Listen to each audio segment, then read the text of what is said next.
straight till the end. Baby, don't leave my back, I'm too spent. This is what I got, yeah, it's how it been. But that's okay, cause I'm making ends. Don't like me, well, I'm on the road. High speed, chase, that's what I love. Can't see what I can't control. Did it once, yeah, do it once again. Watch my father, yeah, he taught me how to win. Cop new Prada, money taught me how to spin. Waves like water, music taught me how to swim. I'ma fill my bottle way up to the brim. Back then, yeah, I never taught it all. Ashes, yeah, let them bridges fall. I've been way better than before. Posted with my cash till it's all.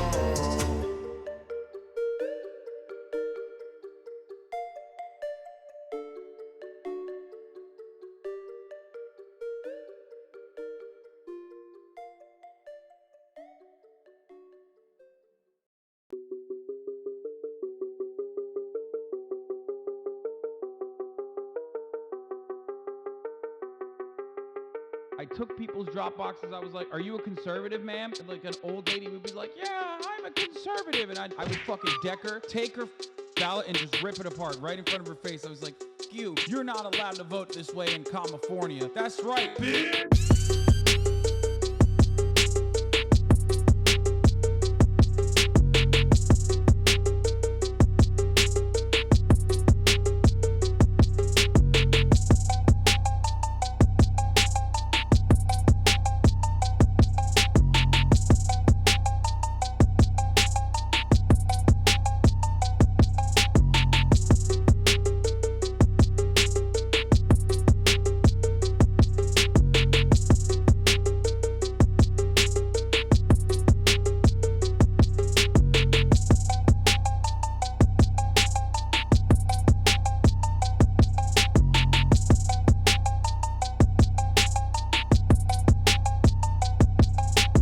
I got a funny one for you. Okay, here, look at this. With what we were seeing in the polling data going into this election about what people cared about and the order in which they ranked it. So we have had a lot of questions throughout this time about new voters, people that hadn't been in there before that were perhaps not getting captured by the polling. So maybe this is a sign that we're going to see a little bit more of that tonight than we expected. This. We obviously don't know yet. And you know what's missing from this 1, 2, 3, 4, 5 top 5 issues? Democracy.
She says that she loves me, she just wants to fuck me. Got me feeling something, got me feeling nothing. Alcoholic junkie, says she thinks I'm funny. Think I might get lucky, spending too much money. She says she wants my necklace, put her on the guest list. Hope I don't regret this, hope I don't regret this. I'm feeling hella reckless, cashing all my checks rich. Hickeys on my neck, shit, she's on the offensive. I do not know my set list, still I'm gonna get lit. Yeah, I have a death wish, live until I'm breathless. I'ma stay progressive, she gon' stay obsessive. Life is so expensive, do everything excessive. I think my brain's defective, yeah. Can't think when she's aggressive, yeah. She snuck into my section, yeah. You think I'd learn my lesson, yeah. and we ain't getting no sleep. These girls don't even know me. Like Drake, I'm getting trophies. You want it, girl, then show me, yeah. And we ain't getting no sleep. These girls don't even know me. Like Drake, I'm getting trophies. You want it, girl, then show me. Cause we ain't getting no sleep, yeah. No, we ain't getting no sleep, yeah. She's sitting up in the front of the class, using that ass, she gonna pass. Keeping her pad and her pen in her lap. She been so bad with the men in her past. Now she just want the professor so bad. I'll give her lessons that she never had, like taking a freshman and teaching her math. I'll keep her guessing until she a grad. She always leaves them guessing. They don't know what's next, man. Learned it from the best, man. She loving every lesson with hands-on sessions. Points for attendance. She asks a lot of questions. I answer with my presence. I sit back while I'm texting. Said she wants to get in. Said she'll bring her best friend. Know what happened next, man. You know what happened next, man. Treat her like a guest, man. Rolling out the best, man. She had a confession, yeah. She wanna stay for a minute. She wanna play for a minute. She wanna slay for a minute. And now I'm all up in it. I'll be back in a minute. I'll be back in a minute. Make a track in a minute. And now I'm all up in it. No sleep. These girls don't even know me. Like Drake, I'm getting trophies. You want it, girl, then show me, yeah. And we ain't getting no sleep. These girls don't even know me. Like Drake, I'm getting trophies. You want it, girl, then show me. Cause we ain't getting no sleep, yeah. No, we ain't getting no sleep, yeah.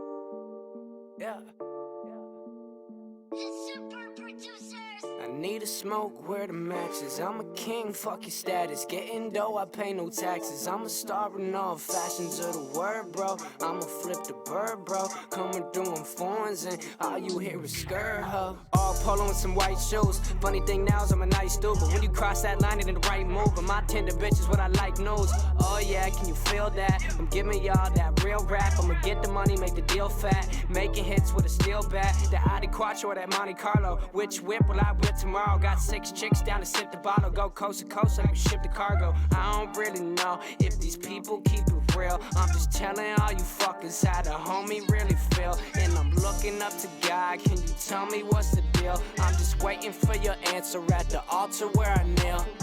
I need to smoke where the match is. I'm a king, fuck your status. Getting dough, I pay no taxes. I'm a star in all fashions of the word, bro. I'ma flip the bird, bro. Coming through in foreigns and all you hear is skirt, ho. Let me get the money, I see you bitches acting funny, ha. Can't take nothing from me, nah. Rapping blunts like mummies, yeah. We freed the homie when he caught a bid. I roll around, you can't stop the kid. Truth be told, I'm hot as shit. Just say what up when you spot a kid. Real talk, I'm trying to speak the truth. I stay loyal, bro, to my roots. Since 15, I've been in the booth. That's 16, I was on the move. Used to ride in that old Chevy. Now we out here show ready. I can see the bull, you're so petty. You can have your shine, my glow heavy. I need to smoke where the match is. I'm a king, fuck your status. Getting dough, I pay no taxes. I'm a star in all fashions of the word, bro. I'ma flip the bird, bro. Coming through in foreigns and all you hear is skirt, huh?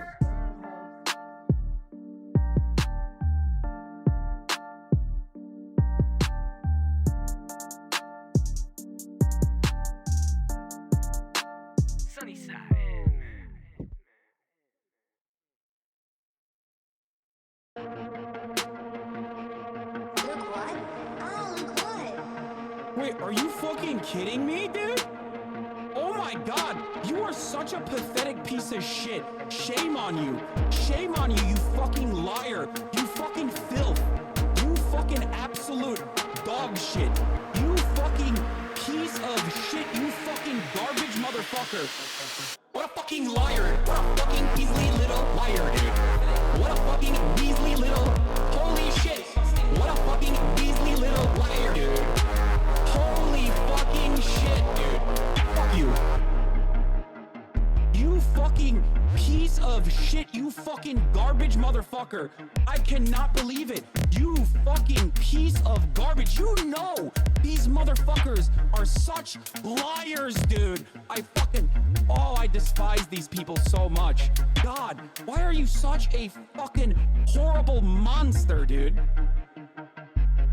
Shame on you, and shame on your fucking parents for literally bringing to this world such pathetic, filthy spawn. You disgusting, vile piece of garbage. What a fucking liar. What a fucking measly little liar, dude. What a fucking measly little, holy shit. What a fucking measly little liar, dude. Holy fucking shit, dude. Fuck you. Oh my God. Oh, this is disgusting. So fucking disgusting. What a pathetic worm, dude. Shit, dude. Fuck you, dude. Fuck you. Disgusting. You disgust me, dude. Hashtag my dick, dude. Lying for clout ass motherfucker, dude. What a fucking liar. What a fucking weaselly little liar, dude. What a fucking weaselly little, holy shit. What a fucking weaselly little liar, dude. Holy fucking shit, dude. Fuck you.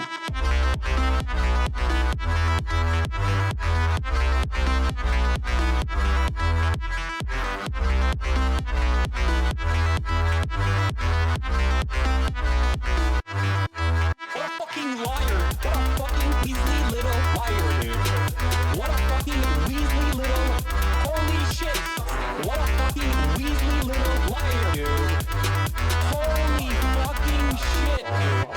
Fuck you. It was beautiful, yeah, together.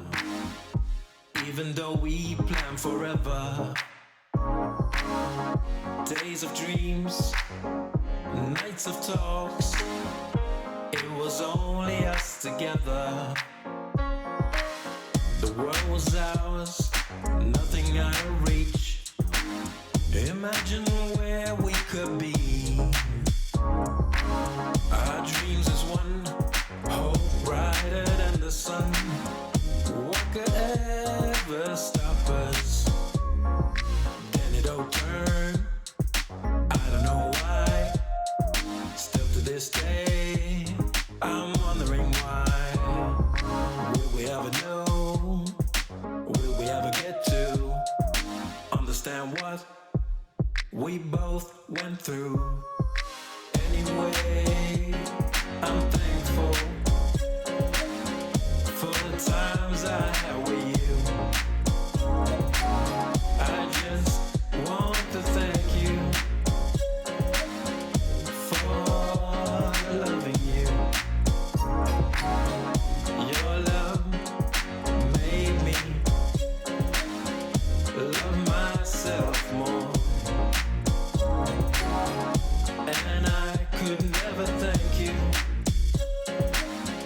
never thank you enough. I was down when you met me, but your smile wouldn't let me take down on myself, look down on myself. You told me I could, that I should, I would spread my wings and head for the sky. Then it all turned. I don't know why. Still to this day, I'm wondering why. Will we ever know? Will we ever get to understand what we both went through? Anyway, I'm thankful for the times I had with you. I just want to thank you for loving you. Your love made me love myself more.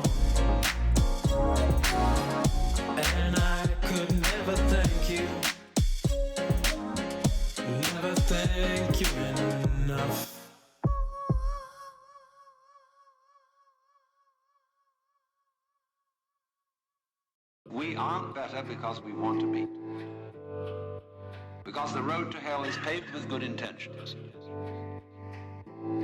All the do-gooders in the world, whether they're doing good for others or doing it for themselves, are troublemakers. We white Anglo-Saxon Protestants, British, German, American, have been on a rampage for the past 100 or more years to improve the world. We have given the benefits of our culture, our religion, our technology to everybody. And we have insisted that they receive the benefits of our culture, even our political style, our democracy. You had better be Democrat, or we'll shoot you.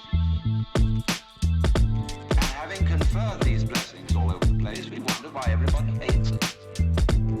Because sometimes doing good to others, and even doing good to oneself, is amazingly destructive. Because it's full of conceit. How do you know what's good for other people? We can change society.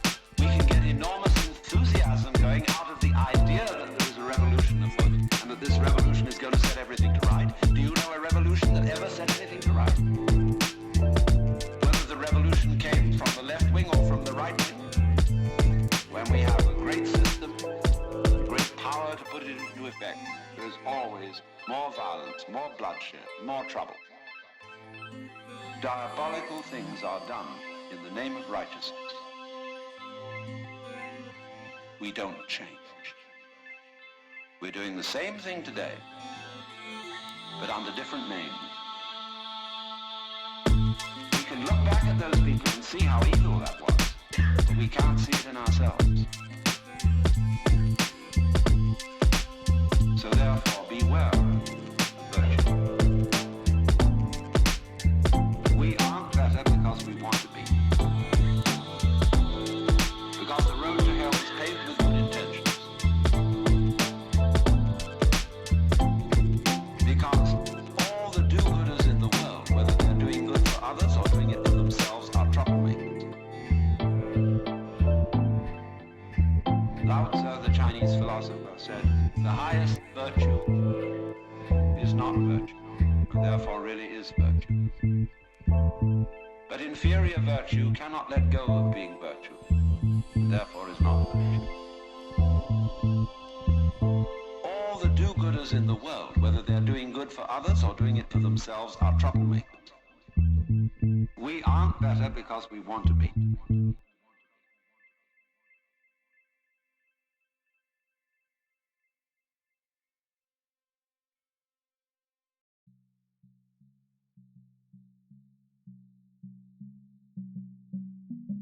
What a fucking liar.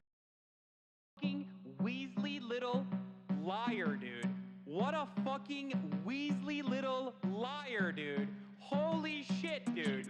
Holy fucking shit, dude. Literally lying to his audience.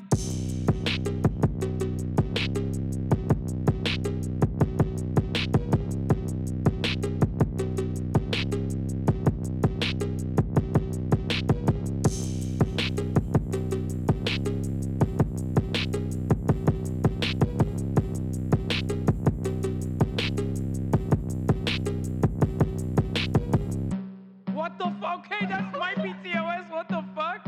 Wait, Okay. is it? I don't know, but that was. You asked for this, sir? I said, what's your favorite anime voice?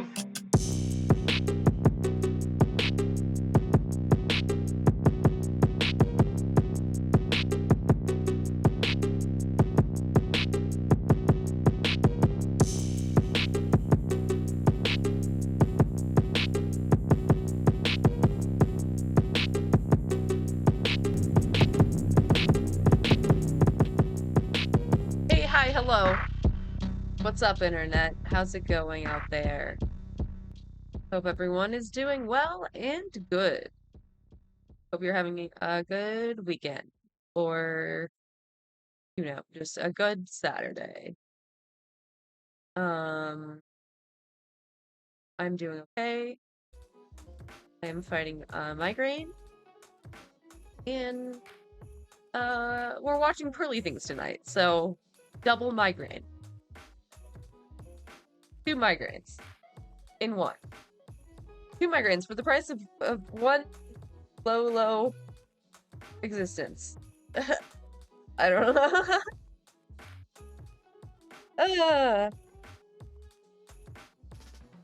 Sure. But I have a bunch of other fun stuff for after all of the other serious stuff I want to talk about. I didn't realize Streamer Camp was already starting. I don't even know who is in it or anything. So that'll be fun. That's good fun for us. What else? We still need to watch Cutie's murder mystery thing. I thought that was fun. Cutie's so good. She's so good at making events. My queen. Oh, I haven't gone live.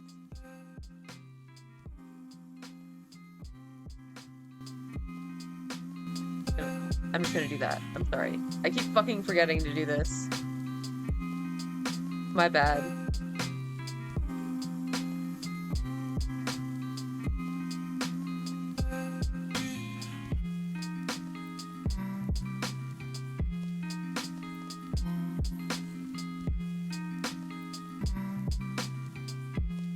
Instagram is weird. It's like, old posts just like randomly pop off. Strange. Very strange. How does the internet work? Does anyone know? I don't think so.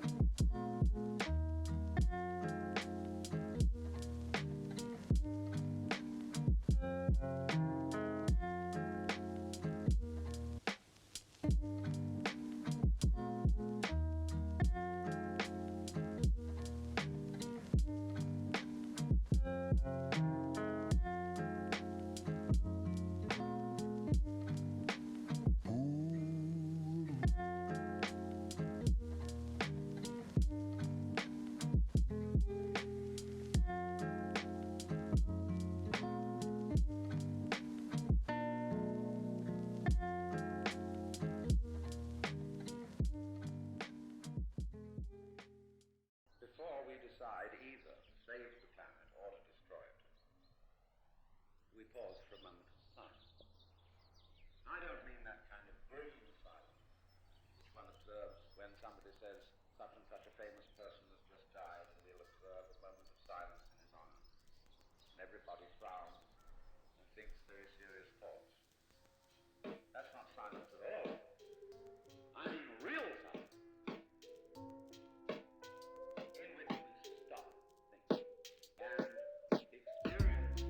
This Instagram story is funny as fuck. I make myself giggle. It's a good one.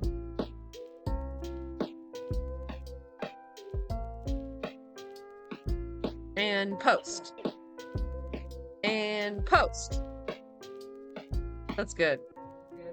Can I download my Instagram story and then post it on Twitter? That shit was funny. Is that a thing?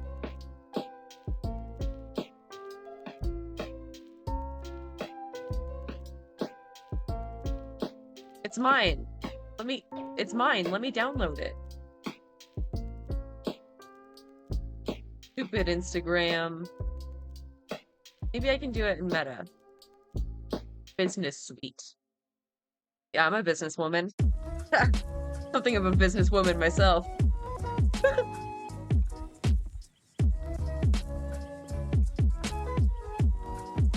Oh my god.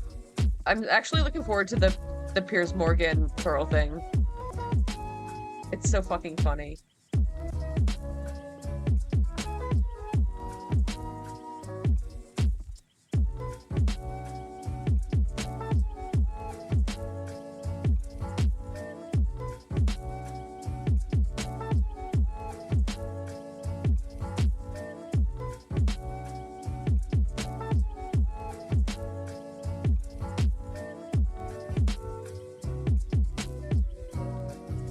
I can't do it here either.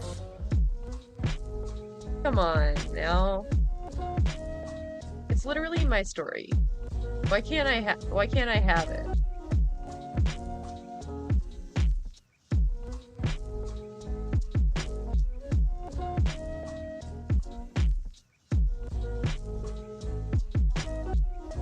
So stupid. Wow. That's so annoying. Oh well, okay. Fuck it, we'll do it live.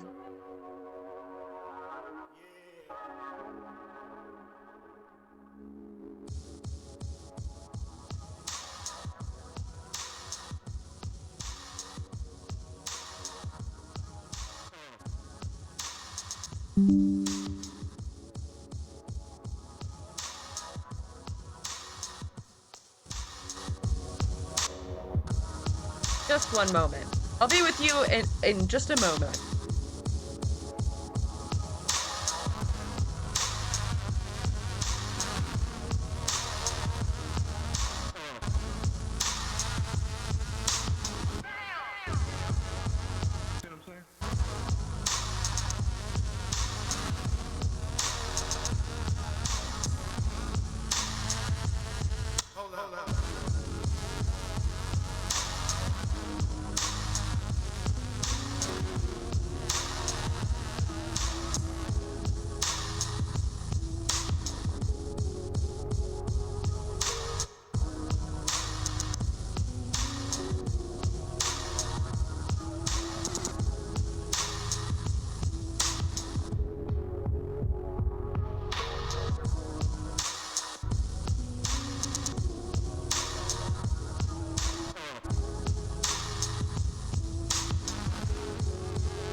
Okay.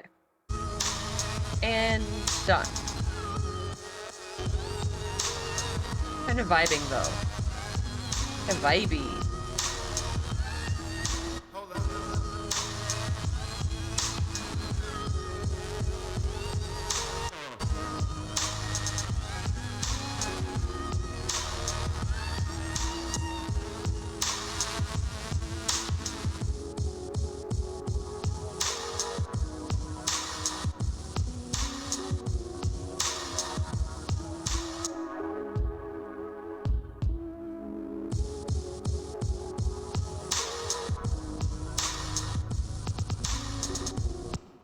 Okay.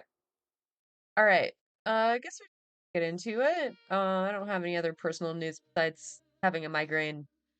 It makes me incredibly boring. I just kind of slept all day. And mustered up a shower. W shower. Using all your spoons on a shower. I love that. I love when I use all my life force just doing basic hygiene. It's so cool and fun for me. Yeah.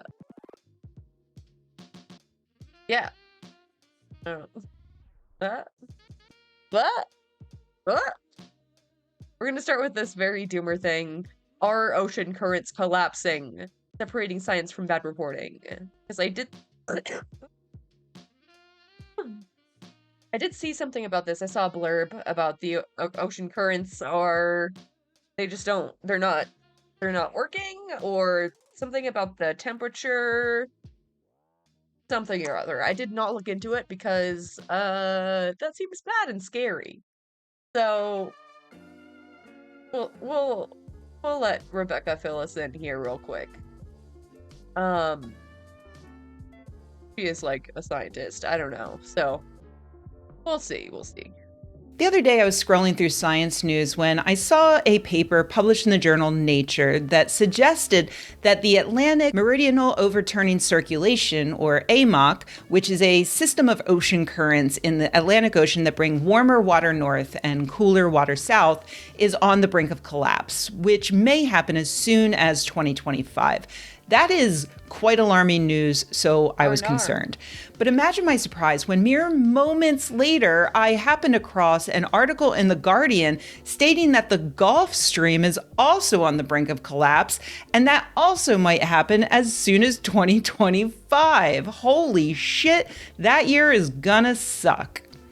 Okay, well, no, The Guardian just managed to get this hilariously wrong, as did a number of other news outlets, even though this is pretty basic information. Stay with me. The Gulf Stream is a very large system of currents driven by wind and the rotation of the planet. It's not going to stop unless those things stop. So, yes, if the Earth... Okay, what about the moon? What about that? What then? Huh? All right. I don't know. Stops turning, the Gulf Stream will collapse. And that'll be pretty bad. But I feel like we'll also have other things to worry about in that case. Jonathan Foley of Project Drawdown explains the difference between the two systems like this.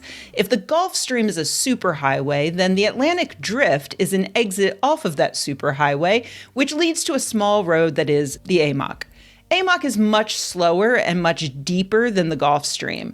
I assume news outlets ran with the Gulf Stream anyway because people have heard of that and no one's heard of the AMOC, unless you're one of the many scientists who have been studying it for literally never heard of it for years, particularly its importance to climate change.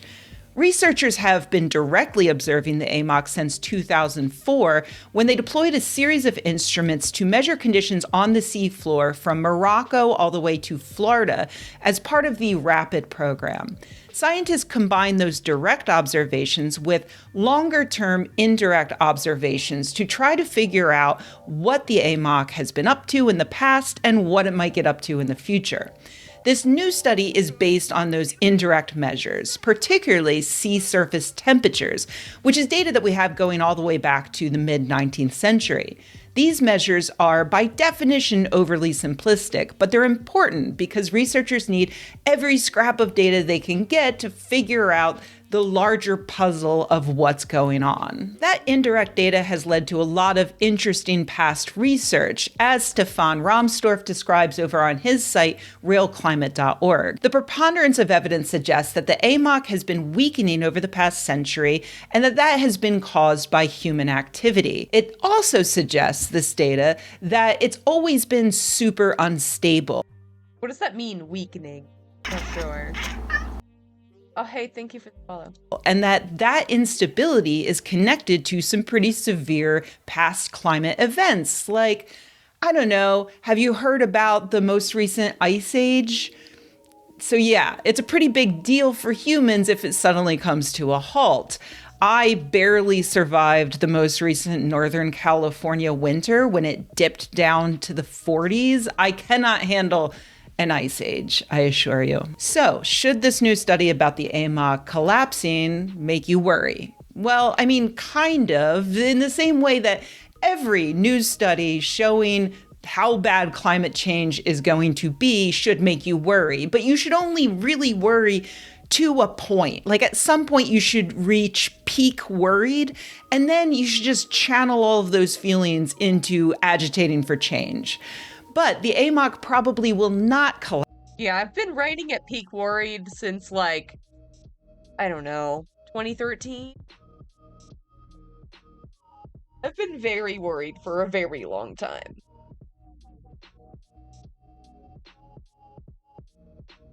I don't know.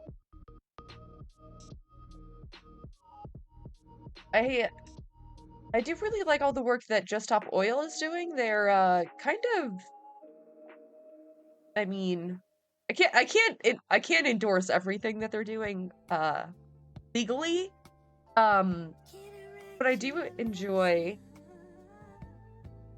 how much they don't give a single fuck about disrupting everything.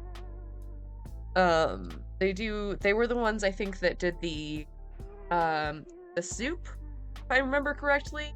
The soup on the Warhol or whatever it was. They do all kinds of stuff like this.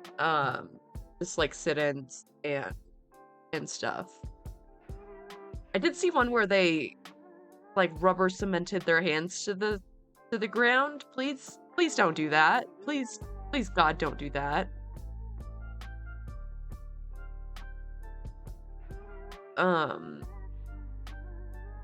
Well, a lot of fucking fearless people. I think this is like primarily UK based.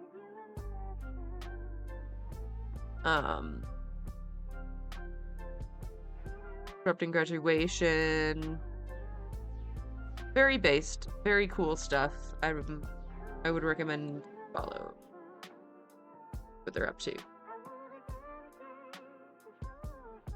Collapse in 2025. This study actually put it in a window from 2025 to 2095 with a critical mean year of 2057. But again, this is not based on direct measurements because we only have those going back to 2004. As Dr. Eleanor Freika-Williams pointed out, the recent IPCC report found medium confidence that the AMOC will not collapse before 2100. However, many climatologists, including Rahmstorf, think that that's too conservative. And of course, that's how science works. Experts agree on an overall consensus, like the AMOC is weakening and that's because of human activity, and if it collapses, it's going to be bad. But they disagree on the details while they gather more data, and that's like when exactly is it going to collapse, and what will the knock-on effects be of this collapse. All of this beautifully illustrates a topic I discussed last month when the mainstream media blamed scientists for rising sea levels due to their poor communication.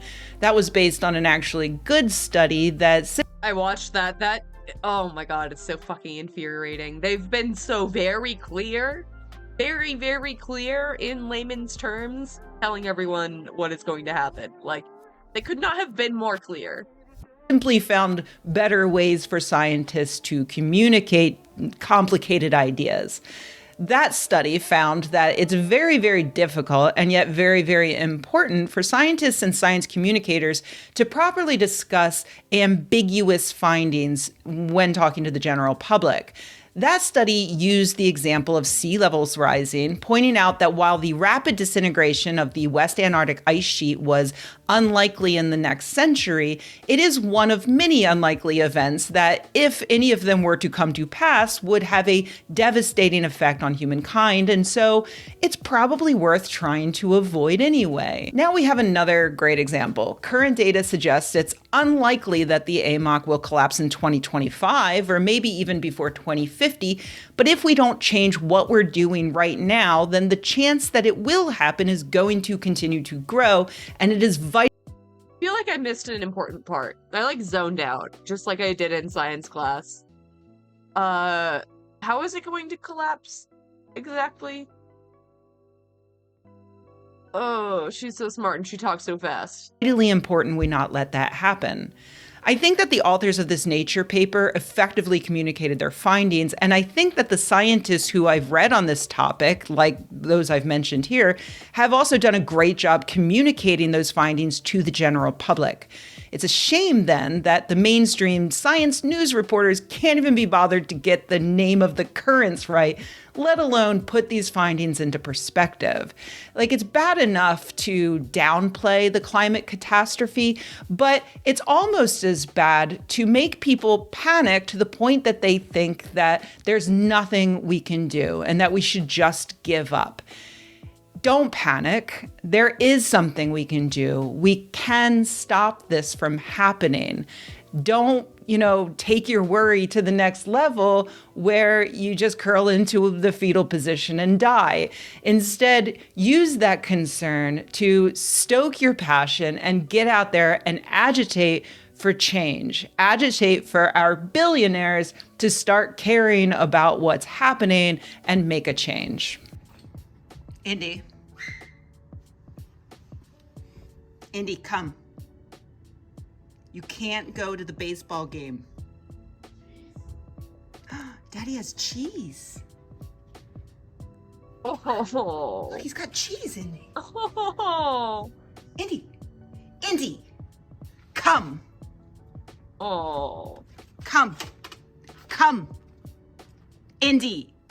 So cute. Oh my god. Hey everybody, thanks for watching. If you enjoyed this video, please give it a like. If you loved the video, please subscribe. And if you think the world Dog's such a little shit. could use more videos like this and you happen to have a few bucks laying around, head to patreon.com/Rebecca and join an awesome community of nerds like the people whose names you see on the screen right now. Thanks.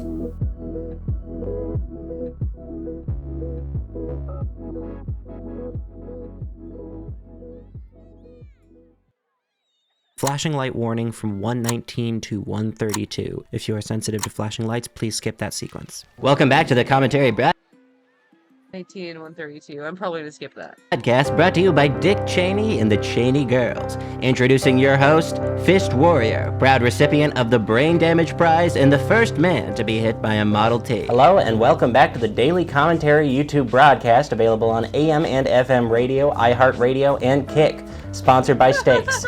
Let's get those iPad babies on the slots. On today's docket for possible video topics, Idub seems to have a new bi-curious haircut after his episode of Queer Eye. Ty Lopez has been constructing Pacific Rim Jaegers for the Coast Guard. And Ray William Johnson's sanguinary catamaran has been found abandoned in international waters. Well, that's all the news for today. Remember to follow the video and thumbnail guidelines and adhere to the fresh online white boy spectrometer. And remember, Elizabeth Warren was our first choice. Also, scratch that, there's something far more important. It seems that YouTuber Colleen Ballinger has published a grooming apology in the form of a song on the ukulele. This is a DEFCON 1 situation. Oh my god, this is so good. We haven't seen something like this since Smosh was implicated in the Iran-Contra situation. Every commentary YouTuber must drop their current videos and make something on this right now. Do you hear me? Okay, well now I have to make that video.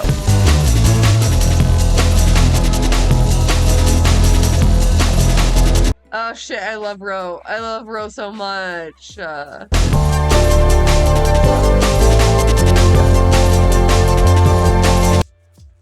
The flashbang, dude. Hi, welcome back to Rock Bottom. I'm a loan shark who's gonna run you over with a Toyota Tercel.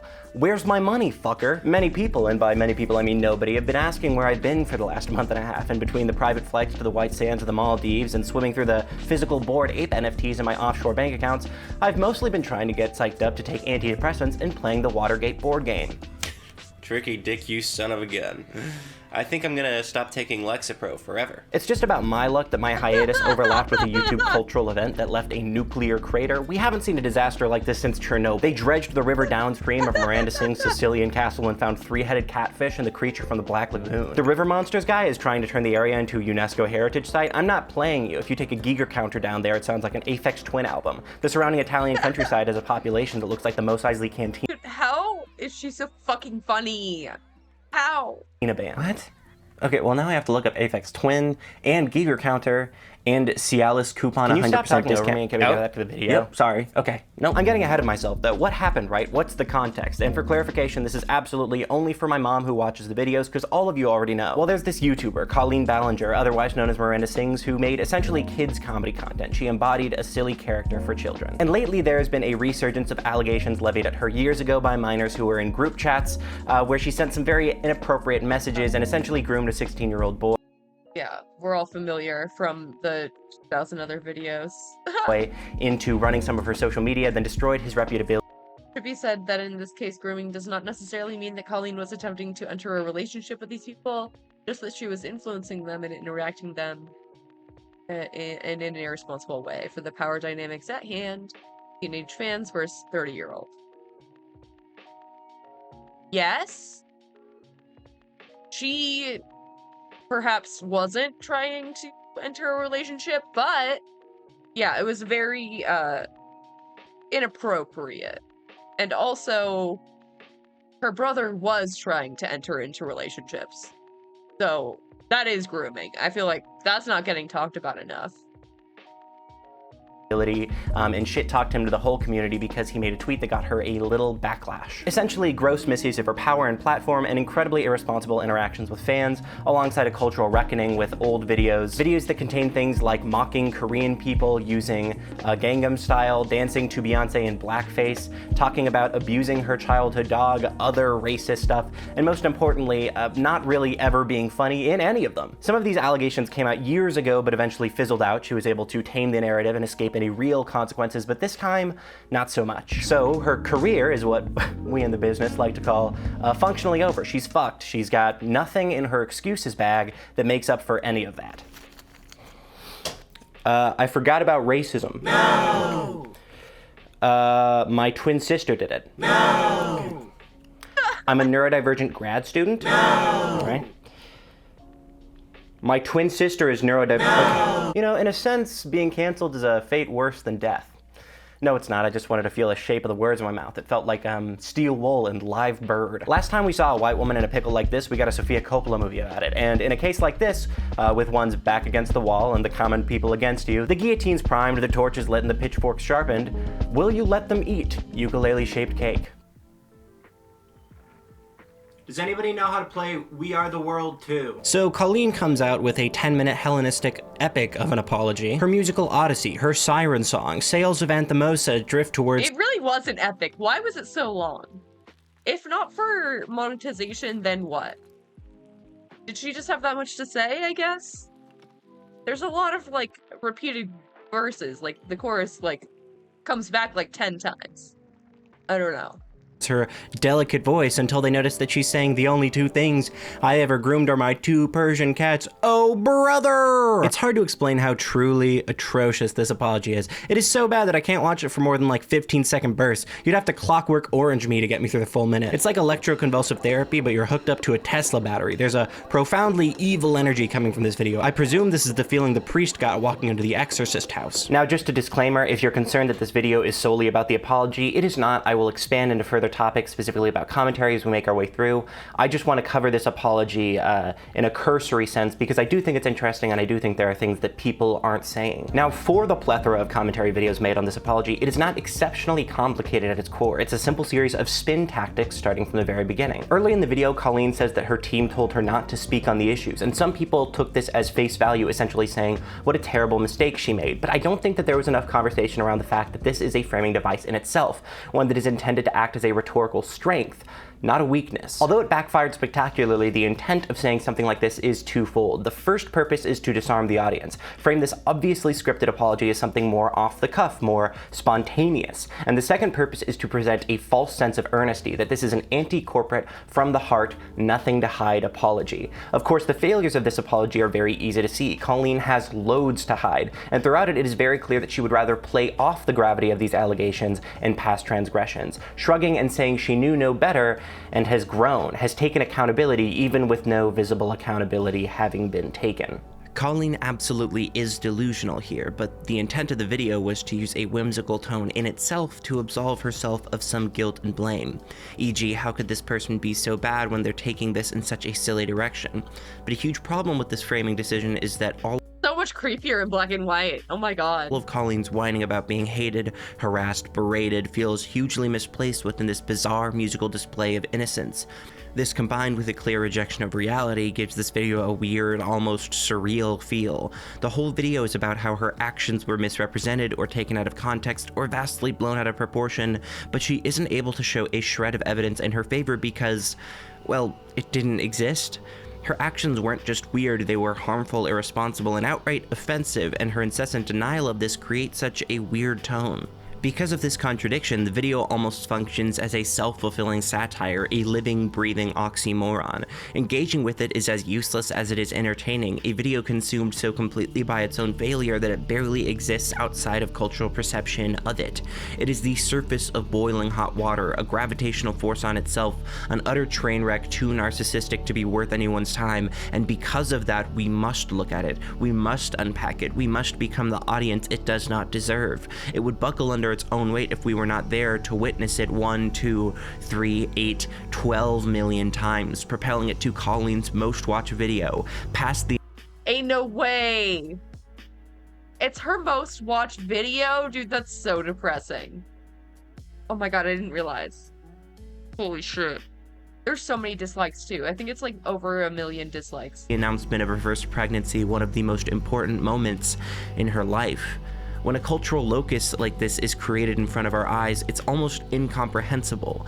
These aren't things that happen when we're looking usually. They are supposed to happen in secrecy, in journals, in the corners of the internet normal people do not frequent. Disasters are supposed to happen in the comfort of privacy, but what happens when something so poisonous, so awful, refuses to be invisible? Colleen Ballinger took hours of her own life to write, compose, and perform a song invalidating the testimony of children, an act so heinous and irresponsible it is like staring at a solar eclipse, and we cannot stop watching it, cannot stop talking about it. We are obsessed with it. Other YouTuber apologies simply do not compare. Nothing has ever been this bad. Not Shane Dawson, not iDubbbz. Colleen's video stands alone as a bastion of poor decision making. In fact, it is so bad that not only did it warrant parody, parodies of this non-existent situation existed before the video was published. The Nostradamuses of YouTube were on this shit years ago. In the wake of all of this, I find myself experiencing a form of perverse empathy for Colleen, but not in any materially important way. Now, to be clear, I don't think any of her actions are responsible, defensible, and I don't quote-unquote feel bad for her. What I mean by this is that it is almost nauseating to witness somebody so completely convinced that she will get what she wants, that there is a right to be made, apologies to be given, and that she should be a... Yeah, it's hard to watch someone that deep in delusion. It's like, it's painful, it's cringe, it's, I wish she had just gone to therapy instead of making that video, you know? Recipient of them, like a spoiled child baffled that she is bound by the same gravity that holds everybody else to the ground. In that way, it doesn't feel like I'm watching a manipulator or a gaslighter or a kind of creepy person. Rather, it feels like I am watching somebody's earth shatter, watching the impact of their irreconcilable ego and the consequences of their actions colliding. I can't help but suspect that maybe she wants me to think this, though, that this level of delusion of misbehavior is so ridiculous that she wants us to infantilize her, relieve her of this status of adulthood, diminish her in a way she never could. Maybe when she can't make herself any smaller or less harmful, she creates a context, a tantrum, and hopes that we do the work for her. Of course, this is completely unprovable, maybe even useless to say, and I don't necessarily think it is responsible to invent this scheme. I of course don't mean to describe Colleen as a genius puppet master, more of a bumbling schemer. I hope that these observations and extrapolations read as just that, things I think I saw and am now talking about. In fact, as I write this, I still haven't watched the full apology. I've seen countless clips, jokes about it. I've read the transcript front to back, but I don't actually feel the need to watch it. I can't, really. It makes me feel physically sick. It's cringe and malevolent. You can't get much worse than that. What makes it even worse is that in her video, she predicts what I'm saying. She predicts that we'll call her a gaslighter, a manipulator, that her behavior is narcissistic, that her song is shitty, as though this shields her from the reality of her actions. It comes across like a last-second justification, like maybe this is all garbage, but I know. Maybe I sound like a gaslighter or a manipulator, but I know that's okay. But that just doesn't do anything. All it tells us is that you understand that your behavior is coming across very poorly. Okay, I'm done talking about her, but I just thought that was interesting. So in the days following Colleen's video, my good friend and YouTuber... I don't know. Was it self-aware? I don't know if it was. ...made this tweet, which sums up the whole situation nicely. Side note, Mia is an absolutely criminally underrated creator. If you like high-octane commentary or essay stuff, please check them out and subscribe. And then days later, she published this tweet, which contains screenshots of commentary YouTubers talking about her tweet, which was talking about their videos, which means we need to talk about commentary. Commentary YouTube, the content cesspool where comedians with anxiety disorders went when they couldn't get through their tight five without throwing up. I'm talking about me, that's me. I'm talking about that's me. Before I go any further, I would like to say that I will be at length criticizing commentary YouTube, YouTube culture, and myself, but I will not be criticizing these individual creators. A lot of these creators are kind, entertaining people doing their best in this algorithmic nightmare and are not deserving of targeted vitriol. I've been doing YouTube for around 1 year and 9 months, and the whole time I've considered myself to an extent to be a commentary creator. And for a while I took some amount of pride in this. When I grew up, YouTube was full of awful clickbaity filler content, and when I was younger I perceived the new wave of commentary YouTubers to be an instrumental and crucially entertaining aspect of the YouTube platform. In a way, it felt like checks and balances. Sure, there were garbage videos, but so long as there were funny, insightful people criticizing those videos and the culture that produced them, I was excited to be a watcher of those people. That being said, in my eyes, commentary YouTube has shifted, and nowadays, I find myself sometimes ashamed to call myself a commentary creator. The thing is, I'm convinced that this isn't just something that happens to me, although maybe I'm one of the only folks who truly feels bad about this. It's equally important here to state that I'm probably looking back on that time with rose-tinted glasses. I was 14 and not very intelligent. I mean, the face of commentary YouTube was leafy as here, and my 8th grade English teacher was having us read poems and then being like, that was written by a young man named Tupac. Ever heard of him? And we were like, no. I mean, what do you expect from us? We're children. We know Asher Roth, Ludacris, and Big Time Rush. I get pissed off thinking about that plot twist she tried to pull sometimes, because how are we supposed to react? When I was I still don't know who Big Time Rush is. I heard them like a couple times on Frogan's stream. I don't get the appeal, but like, good for you. Child, I had zero situational awareness. Losing my Club Penguin password, falling into a pit of cobras, and heart disease were coexisting in my head, and I had no ability to organize them into a formal hierarchy. I was just learning too much. It's like I just learned how to do a handshake, and now you're asking me to roll over, and now I'm taking a class about sex and learning about algebra the next period, and then I'm learning about the Civil War. That's a calamity every 45 minutes. Plus the class I took that was just a 60-year-old divorced deaner who looked like Ron Perlman that just screamed Santa isn't real over and over. Nothing that stressful has happened in my life since. The influx of information there is only rivaled by past life regression to a scroll keeper in the Villa of Paparai. See, before I made videos, I thought that commentary creators disliked the things they talked about, but now, I think that commentary YouTubers love drama. You might say, no, this isn't possible. My little Pookie Bear Angel Prince comfort creator who makes deep dives about the Lindbergh baby couldn't possibly love drama, but guess what? People lie. You really think there's a war on drugs when the US is in the Middle East sucking up opium with little bug catchers? No, it's official DOJ policy that every white boy gets a perk 30. As far as I'm concerned, yeet is a project of American imperialism. Henry Kissinger drifts off to out the way every single night. He's a real geeker off that Southeast Asiatic morphine. For more information, look up Henry Kissinger, Cambodia, truth. Yeah, look, comma, yeet, comma, young lean, comma, rip squad. No, you see, commentary YouTubers love it when something bad happens. It means we can make a video about it. I would be making videos on the Halifax explosion for the next year if MatPat had something to do with it. If Jenna Marbles was the Golden State Killer, we would never hear the end of it. Today we're gonna do a deep dive on the time Drew Gooden's ties to Al-Qaeda were leaked and he was imprisoned. Oh my god, imagine. Jenna would never. She would never hurt a fly. For life on Al Jazeera. I was considering messaging Drew and having him film a little insert after that, but I decided that he's probably way too busy. Training Al-Qaeda in search. Oh, hold on. I'm getting a message. Stop spreading that rumor about me. It's not true. I don't know Al-Qaeda. Cut it out. Now, if you'll excuse me, I'm at the gun store. I'm trying to buy 40 guns.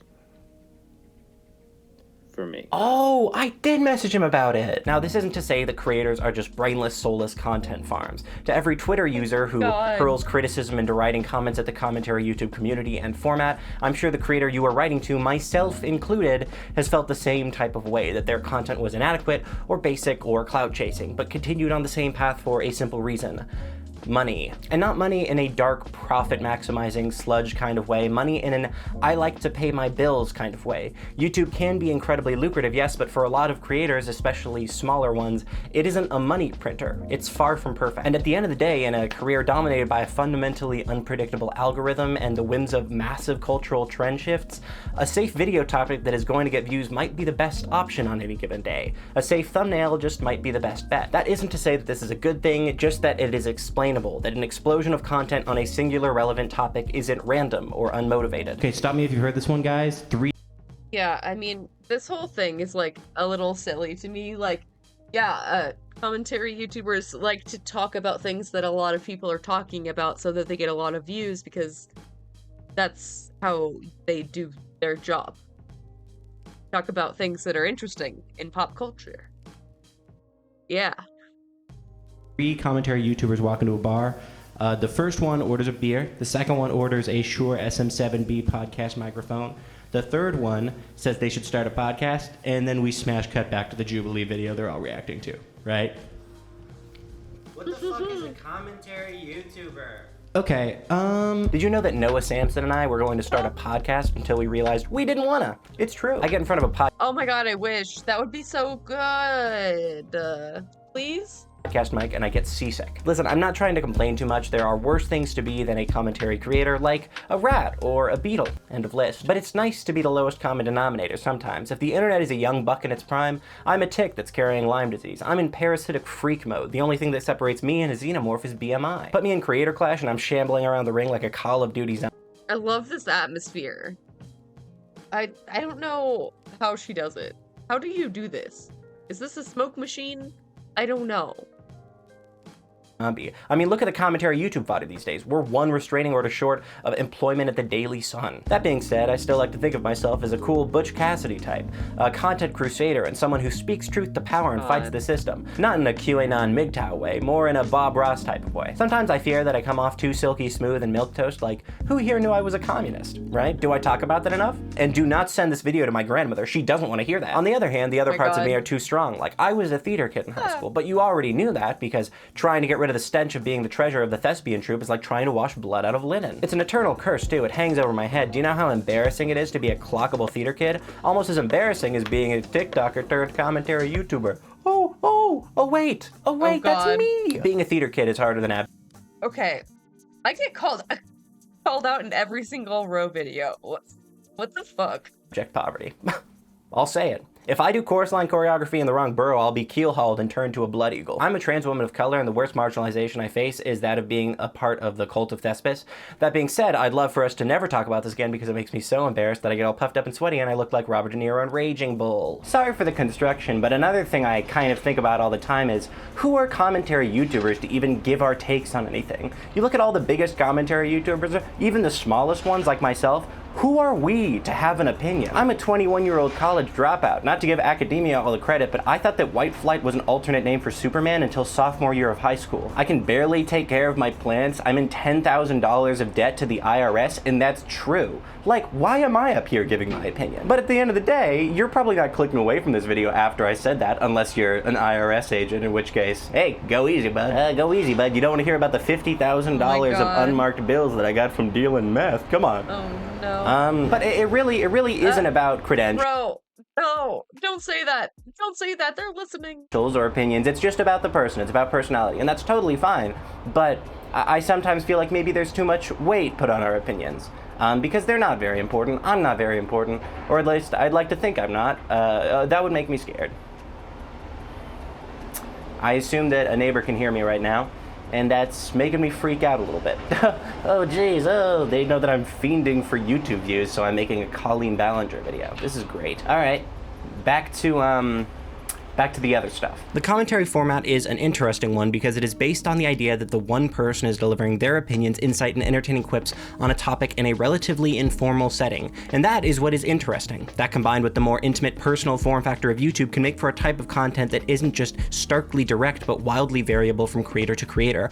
That is to say that the content of the video isn't necessarily the draw. Much of the time it is the personality on display, the way the content is explored. In fact, it doesn't particularly matter if the opinions or takes are functionally identical to other videos, so long as the person is different. As time has gone on and the format has become more established, so too have the hallmarks of it. You could look to early Danny Gonzalez or Drew Gooden videos as setting the stage for the content. Curtis Connor's style was massively influential to the editing, and as time has gone on, many creators have left their mark on the way that these videos have developed. What hasn't changed, though, is the most interesting part to me. The commentary genre is built on individual personalities stating their opinions. So I might pose the question, why are these questions so inoffensive? If a genre is meant to converge on the individual, if the primary reason the genre is interesting is because of that person, then why so often are the takes identical and the comments filled with audience members agreeing or saying, you expressed what I thought but was unable to put into words? If the videos were truly based on the personal opinions of the creators, one would expect more dissent, more backlash, that some takes would be particularly subversive. And you know, before I get a lot of comments about this, I'd like to lead with, I know it's not that deep.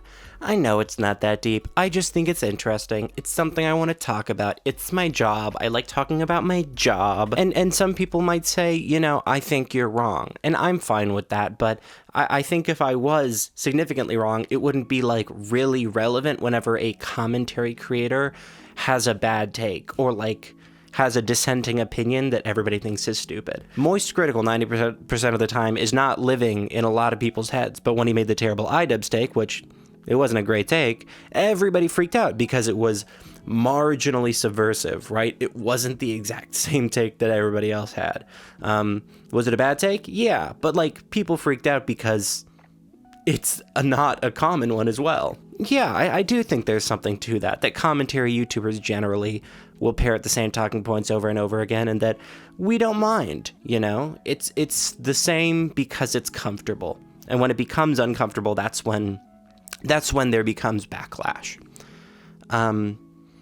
I'm really sleepy. I have to sleep. Oh, that was gross.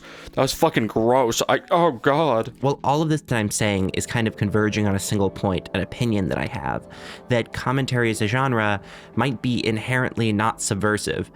Now, that's a big claim, so let me explain. First off, yes, any politically or socially skewed opinion will be subversive to somebody, right? But what I'm talking about here is more of an in-group phenomenon. The function of commentary is no longer to critique what is worthy of critique or to commentate on what is explicitly bizarre or funny, but to roll with a certain zeitgeist, to understand what works, why it works, and to be able to capitalize on it effectively. Whether that be the trend of reviewing weird or bad B-movies and TV shows, discussing TikToks and YouTube shorts, or simply reflecting on the most recent drama, the objective here is not necessarily to find something brand new, but to find something that slots. Yeah, that's like why there's the phrase bread tube, right? Like, there is a certain genre of, like, commentary where you, like, know kind of what to expect going in.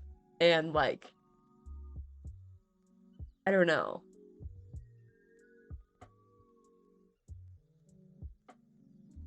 I wouldn't say it's, like, identical talking points always. I think everyone has, like, a unique voice and they, like, attack issues from a different angle, but also, like, there's only so many things you can say. Neatly into the algorithm and then explore it in your own way. This means that most successful creators making commentary, myself included, aren't necessarily looking for novelty, aren't looking for subversive things to talk about. Rather, we are focused on understanding what will bring in views. This is only an explanation of the ubiquity of certain topics, though. It does not explain why the opinions are often identical or uninventive.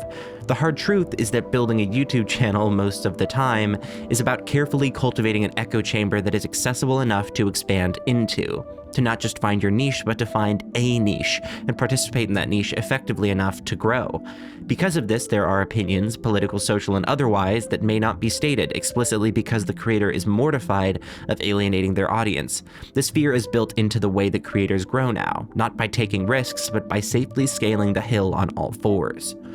Understand that this is not necessarily a criticism, but a reality. As creators learn to move with the whims of the algorithm and the audience, they shapeshift from an individual to a vessel, a recipient of points doled out by a pleased audience. If one excels at accepting feedback, avoiding controversy, and satiating a comfortable niche, they're rewarded with consistent viewership and growth. The commentary genre is one that is conveniently able to disguise its malleable nature through its criticism of others. But the videos myself and many others make may just be benign, ineffective, created for a subset of people whose minds don't need changing and people who don't want their minds changed. It is astonishingly easy to find somebody who you agree with these days. Someone who loyally uploads content that reaffirms your beliefs, your feelings, your worldviews, who not only tells you that what you believe and think is right, but the way you come about it is too. This is why the Colleen Ballinger situation is an absolute slam dunk for the commentary genre. There is an absolutely irrefutable villain, a wrong that is not only easy to expose, but entertaining in its ignorance and unawareness of self. All of this to say that it may not be the creators, but the format, the platform they stand on, the crushing force of public consensus. In a scenario like this one, it feels almost violently wrong to sit on the sidelines, but just as sickening to participate. The emergence of a second wave of similar videos examining the similarity of the previous videos is symptomatic. We are reaching content critical mass.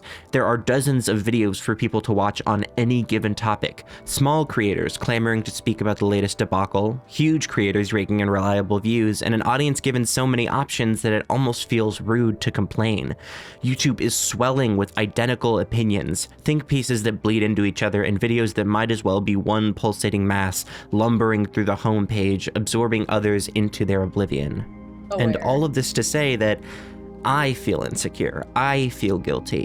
In my last video, I admitted to thinking I was pumping car exhaust into the ears and minds of my viewers, to being a stay-at-home loser.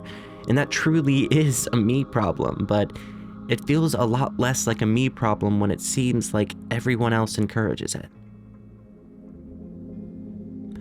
Last week, I played Cities Skylines for the first time, a city simulation game, and I decided I would turn on the cheats.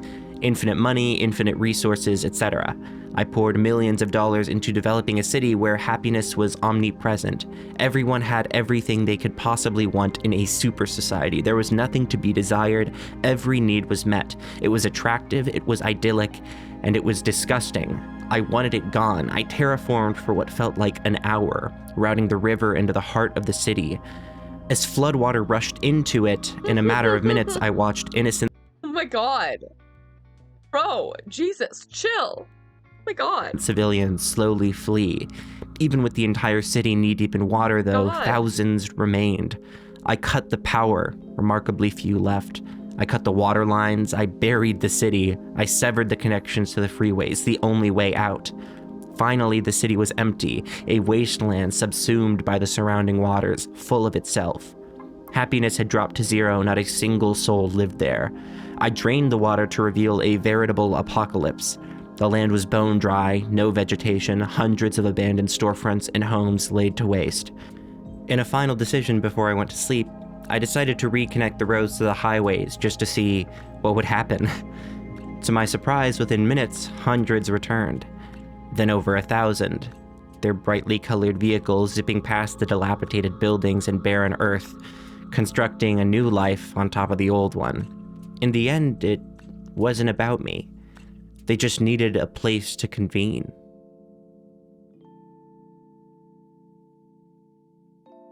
Hi, thank you so much for watching my video. Thank you so much. Last little thing, my god. When you just get City Skylines to play God and have an existential crisis. I mentioned in my last video that a friend, Alexis Miles, has been struggling a lot with keeping up with their bills. They've been struggling with relapse. They've been recovering from an apartment fire for a few years now. They lost their job. So if you have any money that you can send their way, they're really trying to make ends meet right now. The links are in the description. Mutual aid is cool. And finally, subscribe to my Patreon at $2,000 a month. I'm going to release a bunch of unreleased music to exclusively my patrons.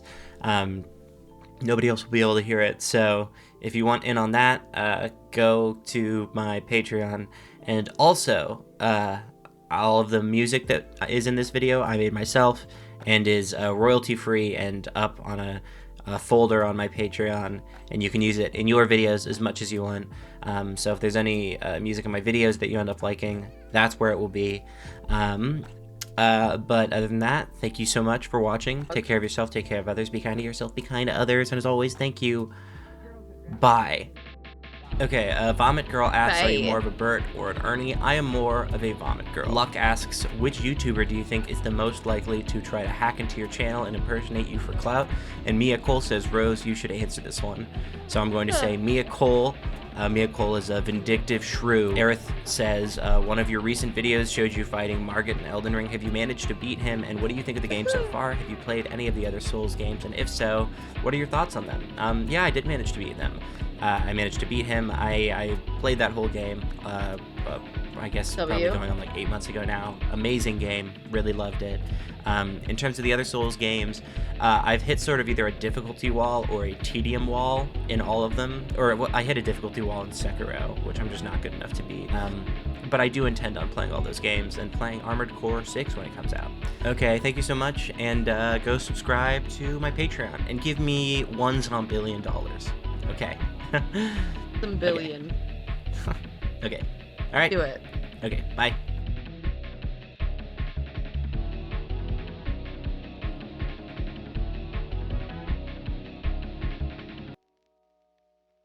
Ever wondered what kind of female you are? Alpha, beta. Okay. Do we do the Piers Morgan thing now? I guess so. I think this will be good to decompress from that.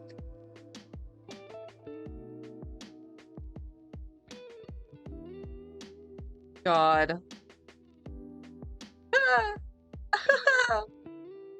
She looks so scared from the beginning. Oh my god.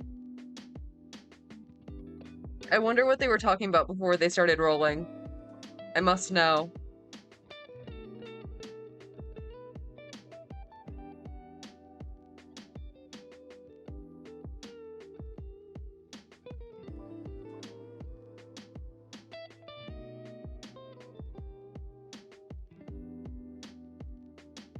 Okay.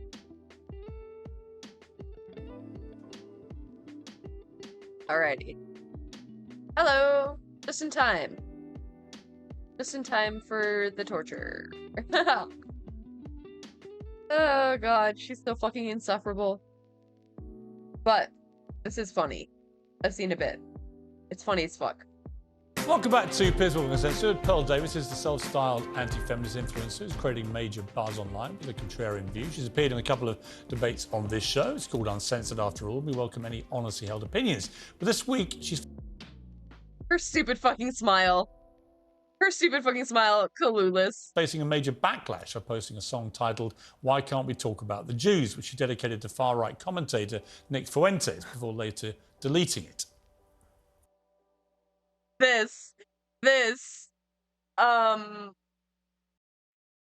Girl, huh? It's so good. It's so good. This gives me life. This gives me life.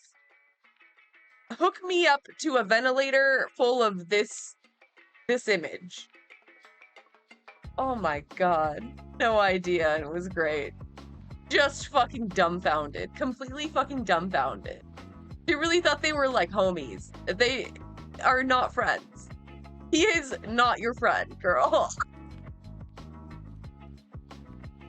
I gotta check her Twitter. Yeah. Oh god. It's been a whole mid-off.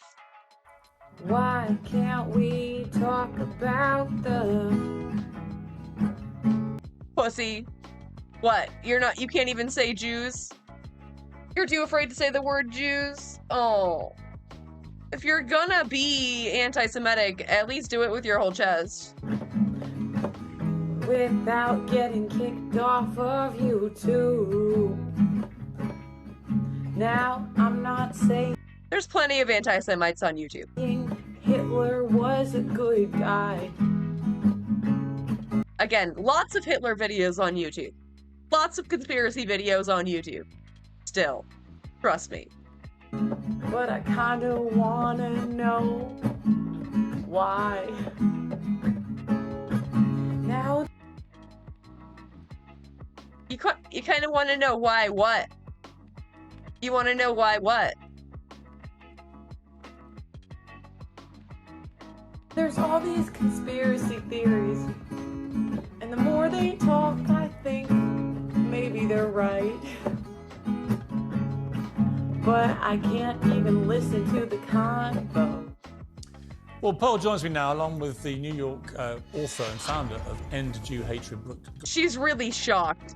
She was so shocked, and then she gets hit with, oh, here's the head of End Jew Hatred.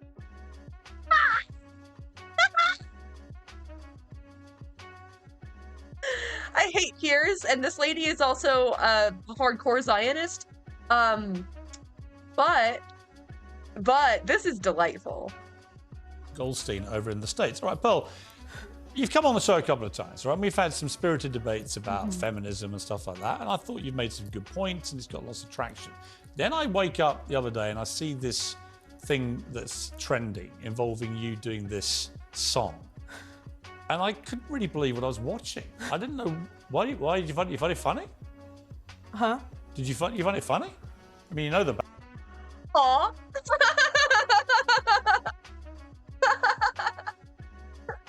Huh?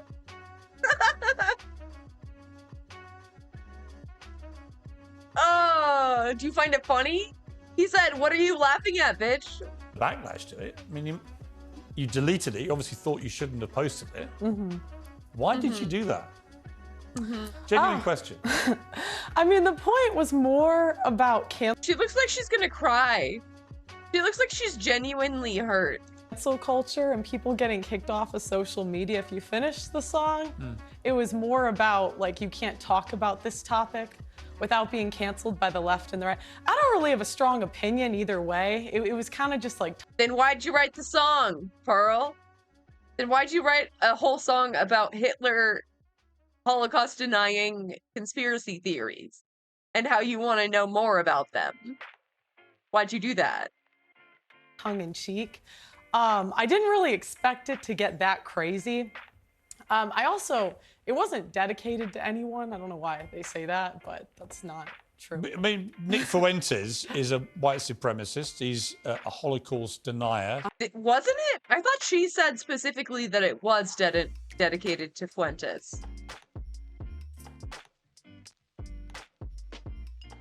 In any case. He said afterwards that you had dropped a diss track on the Jews, which he clearly took to be something which was, mocking Jewish people, talking about, I'm not saying Hitler was a good guy, but I want to know why. What do you want to know why? Well, it was more like, why can't we talk about it? It wasn't like you talked about the more the conspiracy other. theories you've heard about Hitler and the Holocaust, presumably. I'm a fan of conspiracy theory. Like, people think I'm part of the CIA. There's a whole conspiracy thing online. And, I'm not for, like, silencing it either way. The point of the song isn't, like, I really have an opinion on the matter. It's more... I don't think we should ban people off of social media. So far so that I think it should be illegal to ban anybody off of social media unless they're inciting violence. That was the point of the song. Holocaust denial is inciting violence. How do you not see that? It's literally you are doing that. Oh, why can't we talk about the Jews? What do you want to say about them, Pearl? Do you want to say how cool Judaism is? I don't think so. I feel like that's probably not what you want to say. Song. I'm not really... It was more like tongue-in-cheek. But just to be clear, what are the conspiracy theories surrounding Hitler, which you feel, the more you hear them, the more you're interested in them? Well, I don't know, because I can't hear them. Huh? I don't know the ones that Nick Fuentes... Well, I wasn't even talking about Nick. I was thinking of Ye, to be honest. What do you mean? You can't hear about them, but you said in the song, the more I hear about them, the more I think they're right, or whatever. So... how would you think they're right if you've never heard anything? You clearly know something that you want to know more about that you cannot say on YouTube. I mean, the fucking goalpost shifting. It's incredible. Incredible. I don't know why they put that Nick was the inspiration for that song. I was thinking of Ye. You are aware of the big backlash to this. And that's not better! That's not better! That's the same thing! Ye and Fuentes are friends. What do you mean? The deep upset from the Jewish community. I certainly am now. I just posted that song and I woke up and I was like, article. I was like, golly. Right, but are you this is sorry? Crazy. Golly. I was like, golly. Shut up. I think that, like, my whole point was that cancel culture is wrong.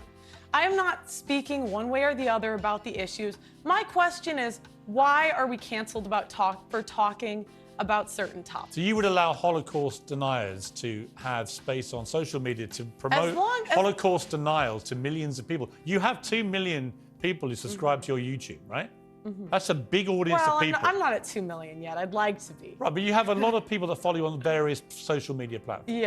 Dude, there's so much evidence for the Holocaust. Like, you shouldn't... Like, it's just a waste of time, first of all, and B, like... Why would you want to spread that shit? Like... you're just denying basic facts about history. Do you not see how that could be bad at all, really. Like, it's so disingenuous. Yeah. You put a video like that up, and there are going to be some impressionable young minds going, hang on, what's Pearl saying? Adolf Hitler? Not saying he's a good guy, but I want to know why. The more conspiracies theories I hear, the more I have to think about it. But I took that to mean that you agree with Fuentes and people like that. Why did you cut off the end of the song? I said, but we can't even. The copium, dude. It does not matter. It does not matter that he cut off the rest. Like, I haven't heard the rest either. I do not have to. There's nothing you could say at the end of that song that would fix the anti-Semitism. Like, I even have the conversation. What is the conversation you want to have? Without being canceled by the left and the right. But what the point is any speech. No, I think it's not any speech. It's not any speech. What is the conversation about Hitler and conspiracy theories and the Holocaust that you want to have? I don't want to have any conversation. My lane is feminism. That's what Well, you're singing about Adolf Hitler. Can I? Then why'd you make the song then? Finish. Yeah, but you are singing about Hitler. Okay. So you do want to have that conversation. I want anybody that wants to speak on social media to be able to speak about what they want to talk about. Including Holocaust without denial. getting banned. Whatever they want to talk about. Including Holocaust and. You can say a lot of shit on YouTube. You can say a ton of shit. There is a video of someone bleaching his asshole. Sorry, nairing his asshole. I mean, he probably did bleach too. I don't know. You could do a whole bunch of shit. You just can't monetize it. Like, is that what you're mad about? You got demonetized for anti-Semitism and you wanted to stick it to the man? Fucking loser. No. If they want to talk about that, as long as they're not inciting violence, I think people. Of course they're inciting violence. They're inciting a hatred of I think that Jewish people. Social media is the new town square, right? You used to be able to go and say your opinions in the town square. Now we have corporations censoring what can and cannot be said. And I think that's wrong. I think because they're beholden to advertisers. That's not like the government is censoring you. Backpedal mode, yeah, she is backpedaling so hard and does not even know how to. I'm trying to talk about free speech. She's caught in 4K and trying to spin it. She believes none of this. 100%. 100%. She just doesn't know how to, like, damage control at all. That should be illegal. Well, let me bring in Brooke. Like, I think that's, like, what Piers is trying to do, in a way. I think he's, like, trying to, like, coach her, like, no, you have to use, like, dog whistles. You can't just say, why can't we talk about the Jews? You can't just say that. Who's been listening to this. Brooke, I don't think Pearl quite understands why the wording of this song, which she deleted, to be clear, so obviously realised this had not played out maybe the way she hoped. Pearl, you're clearly not understanding why this is fucking anti-Semitic and racist, so I brought in the expert on ending Jew hate. Maybe this will help. Brutal. The offence it's caused to the Jewish community. Why was it so offensive? Well, first of all, I want to thank you for having me on and for highlighting this issue.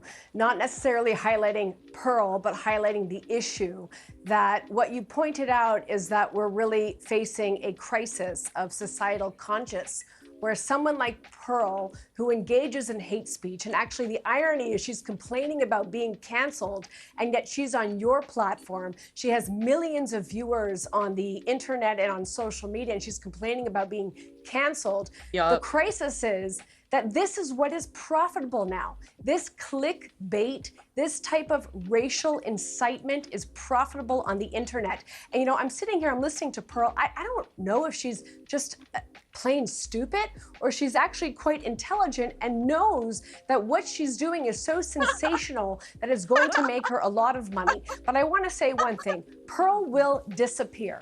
She will. I don't know if she's just plain stupid, dude. Oh my God. Disappear like many others before her, because this is something that's just a moment in time. She's like a train wreck. It's like a car crash. You know, for example, you know you shouldn't be looking at it, but you can't take your eyes off it. But I want to make one more point. I think it's so important, especially on this platform. Hatred is taught. Nobody is born like this. And I talk about it a lot in my book about the dangers of hate education. And it's not something that we can debate, that we can engage in a rational argument with. You can see what her opinions are. She thinks women shouldn't vote, women shouldn't have the right to divorce. She thinks that women shouldn't be able to work. Girl, you are 26 years old. Why are you acting like you are 13? Based.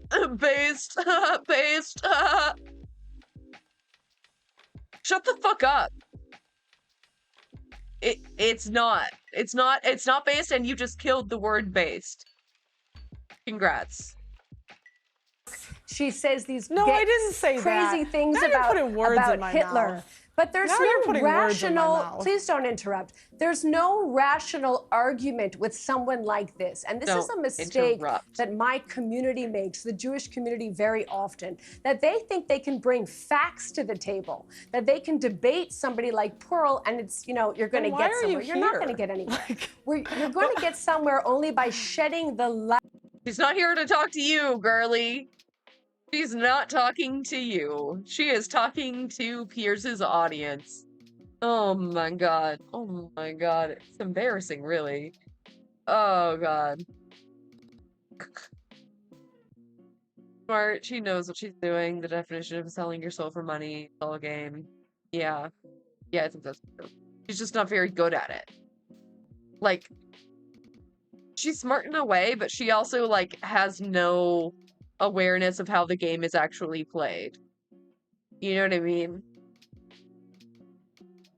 I believe the shit they're saying, yeah.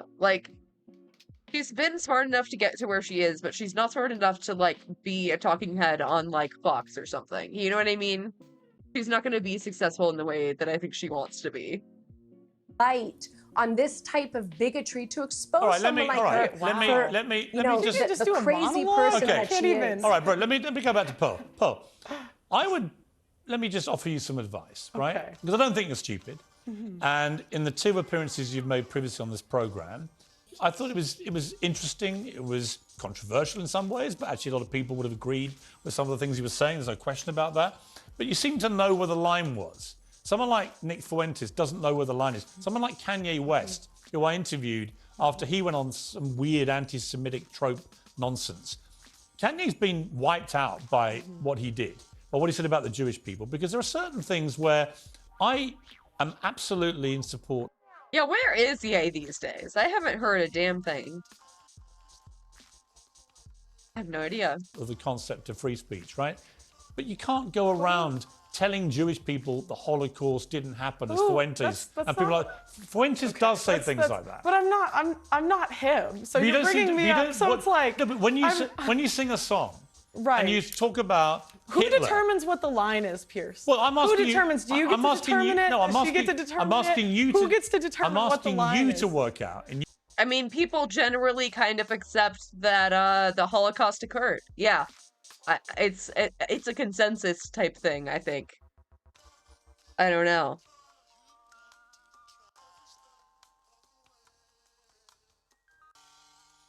She's like, I don't know. There's some things that I do think she believes. In your head, you're not a stupid person. When you say, I'm not saying Hitler was a good guy, but I want to know why, right? When you talk about the more conspiracy theories about him I hear, the more I'm like, well, that's interesting. I'm just like agog that even now you don't seem to really grasp why singing that and releasing it to millions of people is incredible. Dude, she looks so hurt. She really looks like she's gonna cry. Like, how could you do this to me? How could you do this to me, Piers? Really grasp why singing that and releasing it to millions of people is incredibly offensive to Jewish people. I think at the end of the day... No way. They started playing it again. At the end of the day, Pierce, I don't think it's for you to determine what speech should be allowed and not allowed. No, what about you determining? Why did you delete it? Why did I delete it? Yeah. Because it was just a headache, Pierce. Because you knew it was wrong? I just think it's like... He's really, like, holding her hand walking her to, like, a savable point, and she's like, no, digging her heels in like a fucking child. Like, he's trying to save you, honey. This is not like a smear campaign. He's literally offering you an olive branch, and you just swatted it away. Like, and then kicked him in the balls. Like, bro, you're so stupid. It's not the hill I'm trying to die on. Right, but why did you choose that hill to die on? I didn't choose this hill to die on. You did. You released the video. I also released 10 different videos about Yeah, but they're not all basically. topics But they're that not day. talking about Adolf Hitler, are they? Are we not? 10 videos that day? 10 videos that day? Oh my god. Wait. She is releasing like 10 videos a day. Wait. What the fuck? Why? How? Well, some days it's like 3. Like 3 to 6.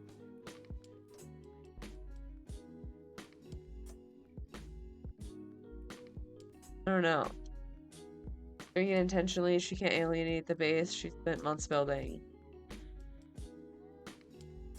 A coward and a traitor. True. Yeah, that's true. It's all calculated. Seems dumb, but intentional. Makes it so much worse, yeah. So much worse. And like, this is like the logical conclusion of Red Pill. Like, Red Pillars do literal fucking phrenology. They're talking about skull shape. They're talking about bone structure. Like, it's literal fucking, like, eugenics type shit. So, it's just like, it's eugenics light. You're not allowed to talk about him. You can talk about Hitler right to the point you say the more conspiracy theories I hear about him. Look, I think that anyone should be allowed to speak about any conspiracy theory on social media. That is my point. It's not about Hitler. It's not If about you really the believed what you Holocaust. did wasn't wrong, you wouldn't have deleted it. Oh, wow. Okay. Don't you think? I agree with Pearl. Go on, bro. What? If I may. God damn it. Wait. Can you not with this part? I just say one thing. As an attorney, I have to say that I do agree with her, that I am a free speech purist. And I think that even bigotry should be able to be spoken in the public sphere. But the problem of cancel culture... What are you doing? What the fuck? ...is not against anti-Jewish speech. I think that's very clear. We see the scourge of anti-Semitism and Jew hatred rising on the internet. The problem is that there's no consequences for it, and the way that private companies How are there no consequences for it? Canceling is they're going after... The way she just fucking ignores her. Oh, delicious. Delicious. Pop off on any other group, just not Jews, basically, is her point. Yeah, I think that's kind of it. I think that's what she's kind of saying. Oh, God.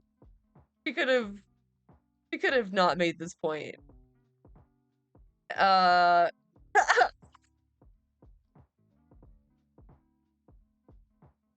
are consequences, though. Like, a lot of platforms have POS against hate speech. It just, like, to varying degrees and, like, varying levels of moderation. And also there are social consequences, you know? Like, yeah, like, if you're talking about cancel culture, that's not, like, woke corporations, right? You're talking about individuals being mad at you on Twitter. Like, you can't really, like, stop that on a systemic level. And, like, yeah, you can say whatever you want, but people are also gonna respond with whatever they want. I don't... pro-Jewish speech. They're going after pro-Israel speech. I can't tell you how many times I'm contacted by people, and often my own clients, who are shut down on social media for saying anything positive about Jewish people, about Judaism, or about Israel. Yet these social media companies are unequally applying their own standards. And, while they're, for example, shutting down COVID deniers, they are allowing Holocaust denial speech. They are allowing people like Pearl to spew her hatred. So if we are really free speech purists, and that's... They're allowing Pearl to talk about Holocaust denial, but I can't talk about Israel. What are you saying about Israel? What are you trying to say about Israel? What are you trying to say? Israel is a fucking apartheid state. Like, I saw the IDF pouring cement into water springs at the West Bank. Like, you can't... There's literal fucking war crimes happening to Palestinians. So...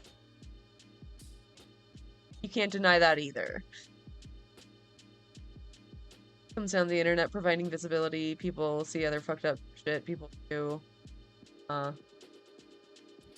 and on to the next. Yep. No turning it off unless we turn the internet off. Yeah, and it's also like no one gets really canceled. Like, Pearl still has an audience. Shane Dawson still has an audience. Whoever the fuck else, It's very rare that someone actually gets, like, removed from a place. Like, Steven Crowder, I think, didn't even get banned. He just decided to go off platform because he wanted more money. Like, it's dumb. That's what we are, saying that companies should do. They should allow all speech. Yeah, I hear you. Listen, I would just say this to you, Pearl. Unless it's incitement to immediate violence. Right, I would say this to you, Pearl. So we agree. No, wow. Pearl, I would say this to you in conclusion. We're all on the same team now. In conclusion, look, you deleted this, so you clearly felt bad. No, you were not on the same team, honey. About what you'd put up, or you wouldn't have deleted it. You accept that? No. You don't accept it? I just, it's kind of a headache. I was like, well, it just seems like a lot of headache to me. Right, or did you realize actually in that moment from the visceral reaction from the Jewish... What do you mean headache? What do you mean headache? Did you not expect that people would not like that?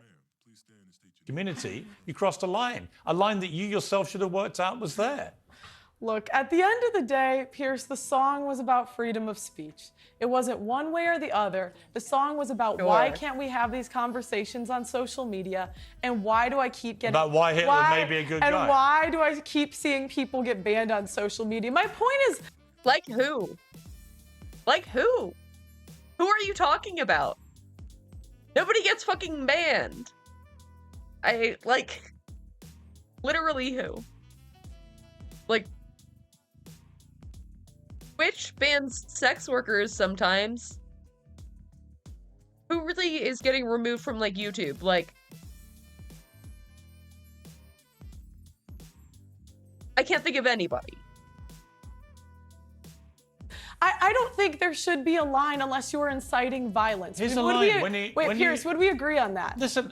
Yes or no? Yes or no? Would we agree? Here's my point. No, yes, you haven't answered my question. Okay. I'm not saying Hitler was a good guy, but I want to know why. I want to know why what? We can't have the conversation without being canceled by the left and the right. I just don't understand why you guys edit. You guys cut out the end of the song. Paul. You did 75. Okay.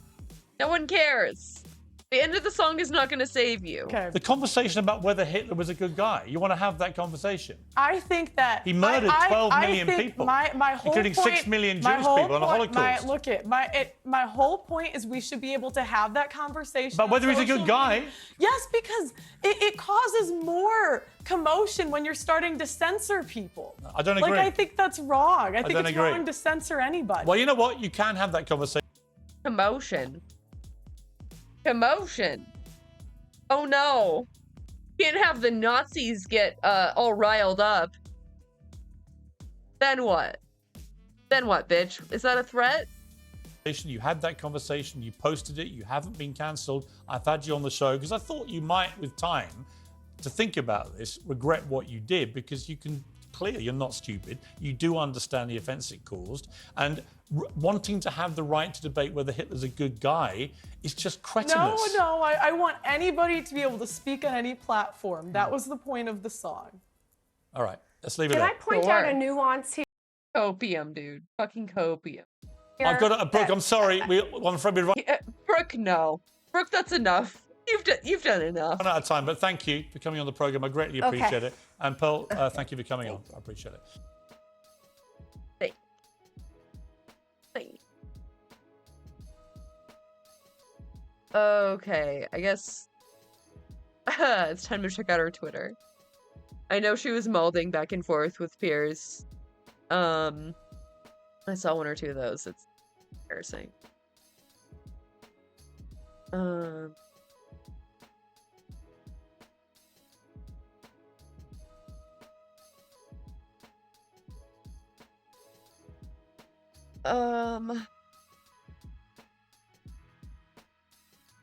What day was that?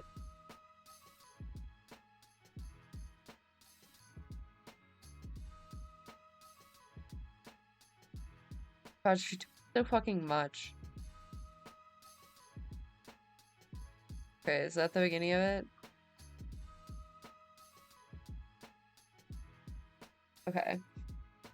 Why didn't Piers answer my question? Do you believe in freedom of speech or not? It should be an easy yes if you're not trying to paint a narrative. The public has a right to have journalists that are seeking truth, not bowing to the mob. What is this? Listen, what, yes or no?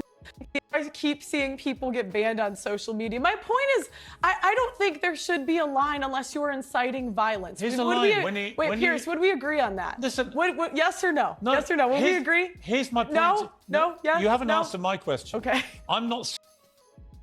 Okay, that's not what you asked, though. You did not ask, do you believe in free speech or not? That's a different question. Fucking stupid.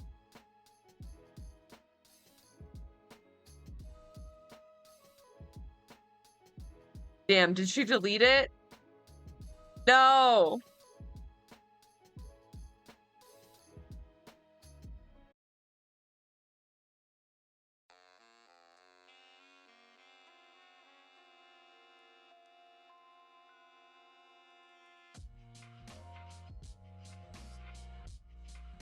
True Brexit geezer.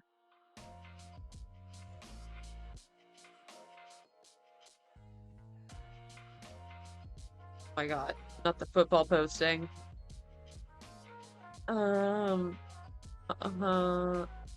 Yes. Here. Why does Piers Morgan believe in censorship with a platform called Uncensored? Oh my god, it's so dumb. You did an incredibly stupid thing with your now deleted Hitler video. As I said to you after our interview, own your mistake and apologize for the offensive cause that you... or ignored my advice and be condemned as Kanye was for pulling similar anti-Semitic stunts. Your choice. Ooh! Oof! Roasted in the QT. Let's see.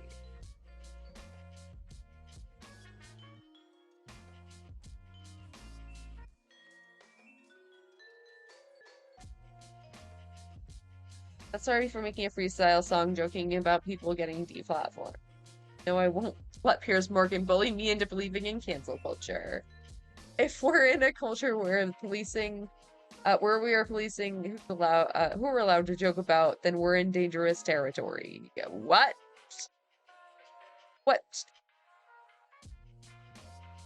Well, part of that was a joke. Where was the funny part? Maybe I just don't get it. Please explain the joke.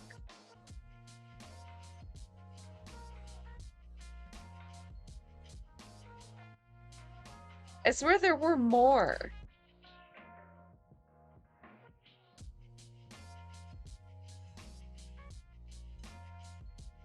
I don't know if she deleted.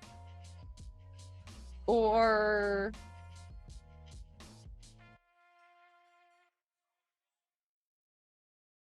here? July 27th. Okay. Wait, has she still been tweeting about this whole time? Whoa. Wait, okay. She has. Tweeting about it ever since. Wow. Oh god. Oh, we found it. The treasure trove. Women, lol. So annoying. Believe in no women. Fucking duel. Okay, we got this. Here's this producer told it was a pro-free speech debate. They set up their guests and lied to me about who I was debating till right before.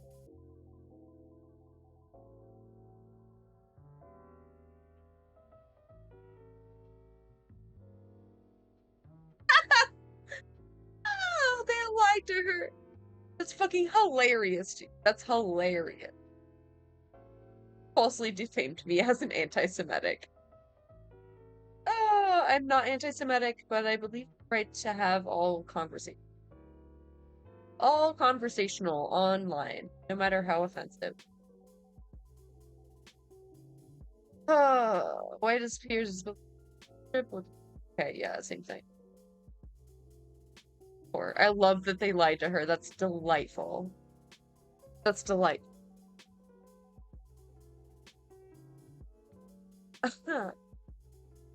Oh. How the mainstream media lies. Morgan. Alright, what up, guys? God damn it, this is 7 minutes. Why? So, today, I went on Piers Morgan. And this is the third time that I went on his show. And the first 2 times that I went on his show, I actually had such a fun time. It was so fun. And yeah, it was great. But this past... It was so fun. I thought we were fun. Time. Okay? I was supposed to go on Tuesday. And I just had a weird feeling about going on. And I kind of expressed my concern with the producers. I just had a weird feeling. I just felt like something was different. And the producers assured me, this is not a setup. We are on your side. This is a general conversation about cancel culture. And on Tuesday, I ended up pulling out last minute. Why did she say it like that? Tuesday. But Thursday, I rescheduled for it. I was like, you know what? I'm not gonna be a bitch. You know, I'm gonna put on my big girl pants. I'm gonna go on.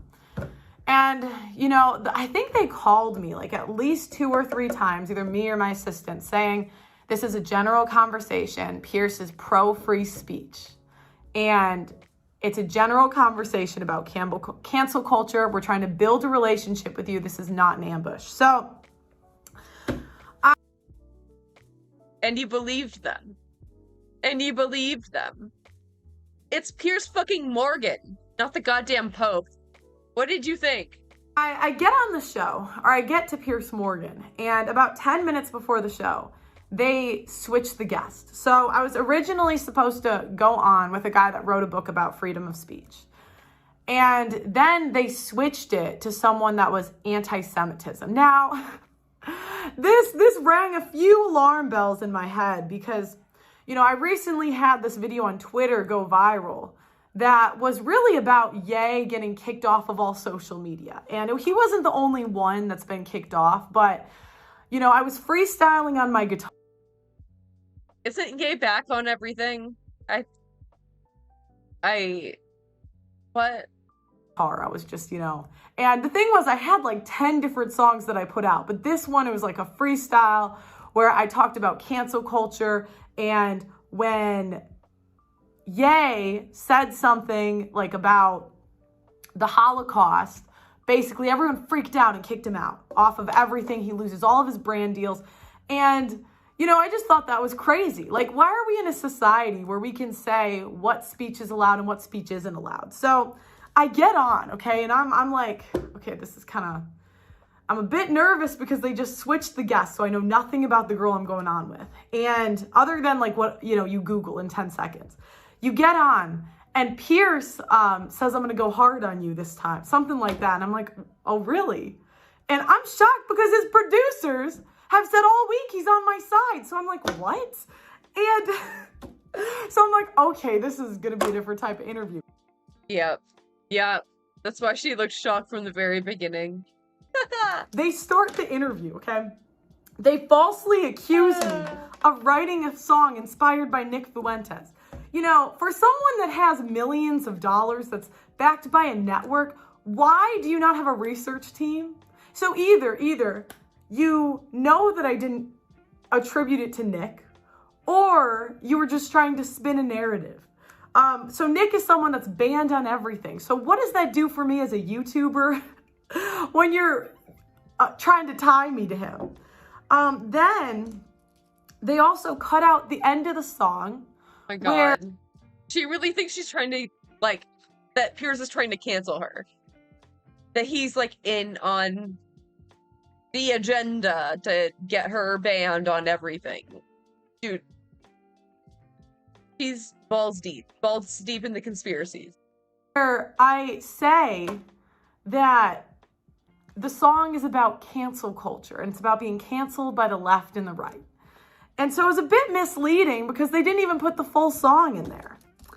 Then they also gave a title to the song that I didn't give, and they labeled me anti-Semitic. So it was funny because it's like, I'm thinking this is a free speech general conversation. I could show you these emails with someone else on it. And then I get on and I'm like, oh no, this is an ambush.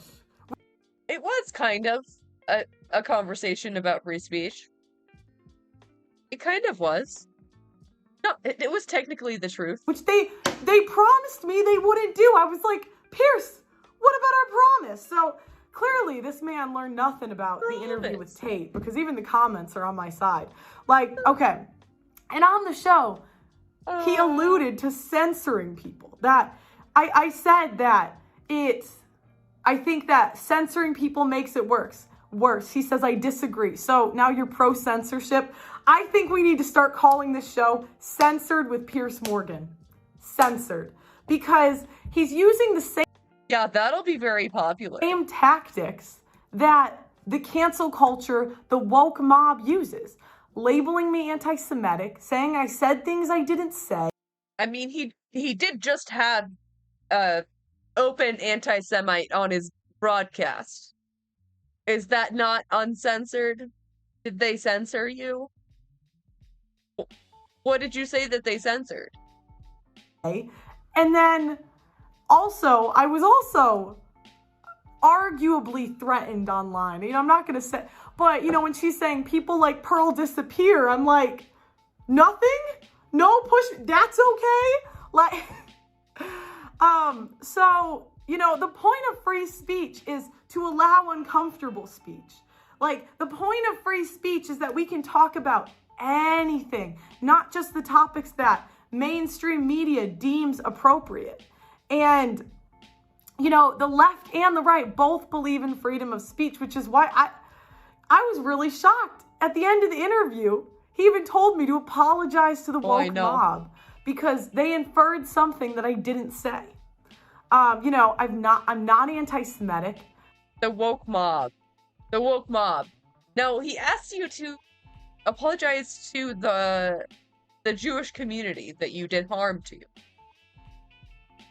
Are you just calling Jewish people the woke mob now? Come on, man. I've never said anything anti-Semitic. And this is really... The whole song was anti-Semitic. Really just cancel culture tactics that the woke mob uses, that now not one but two shows I've been on that are pro-free speech have now tried to use on me. So, I think we should start calling this Censored with Piers Morgan. And I'd also like to announce that I'm starting a network of my own. I'm calling it the Audacity Network because we have the audacity to have on all different types of people. We have the audacity to not use woke language to censor speech. You know, we have the audacity to not ambush people and actually tell them what the interviews are about. And we have the audacity to really push for freedom of speech. Fuck. Dude, no, what the fuck? How does she have that much money? God, how big do you think this network is gonna be? Jesus fucking Christ. God, no. What? I didn't know about this.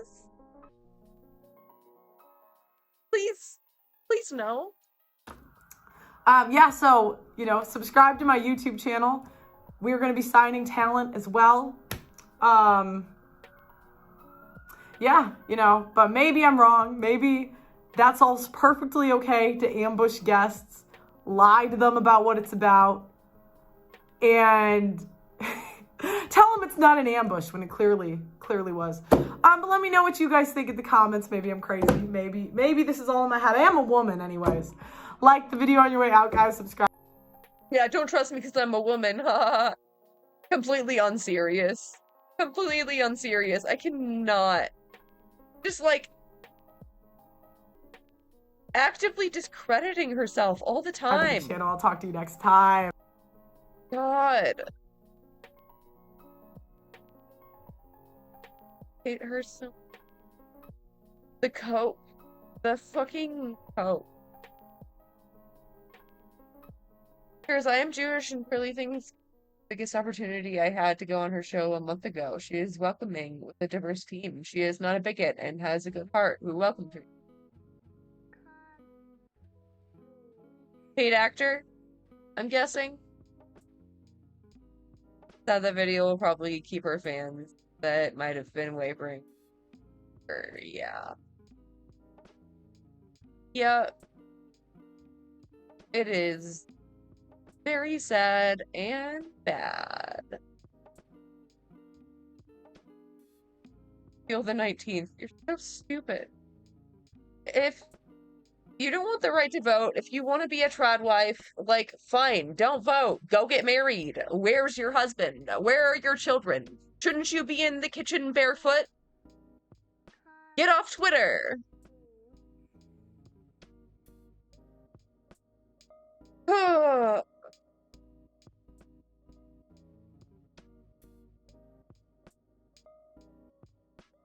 my god, this. Where he said you did an incredibly stupid thing, and she says, apologize to the woke mob or be deplatformed like Kanye? Is that a threat? No, you tiny little whiny ass bitch. He is trying to save your reputation. Oh my. Still waiting on my question about freedom of speech. You know what he's gonna say. He is obviously pro free speech. Obviously. Why else would he have you on? Why? To build a relationship, not attack. Piers is on your side, believe in freedom of speech. Is that fair and honest journalism, Piers? Wham! Wham! Wham!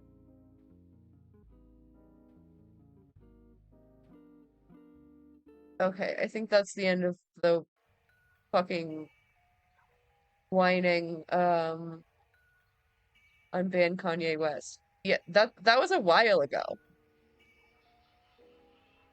That was a while ago, wasn't it?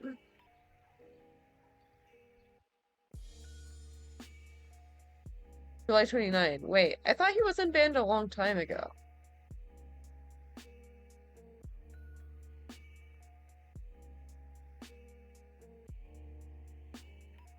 Fuck. My biggest flex is my dad loves me so much he got me a road.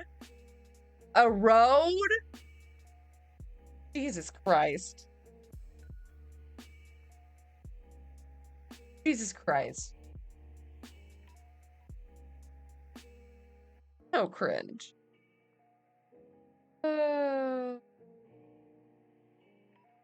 It was banned again? Oh my god.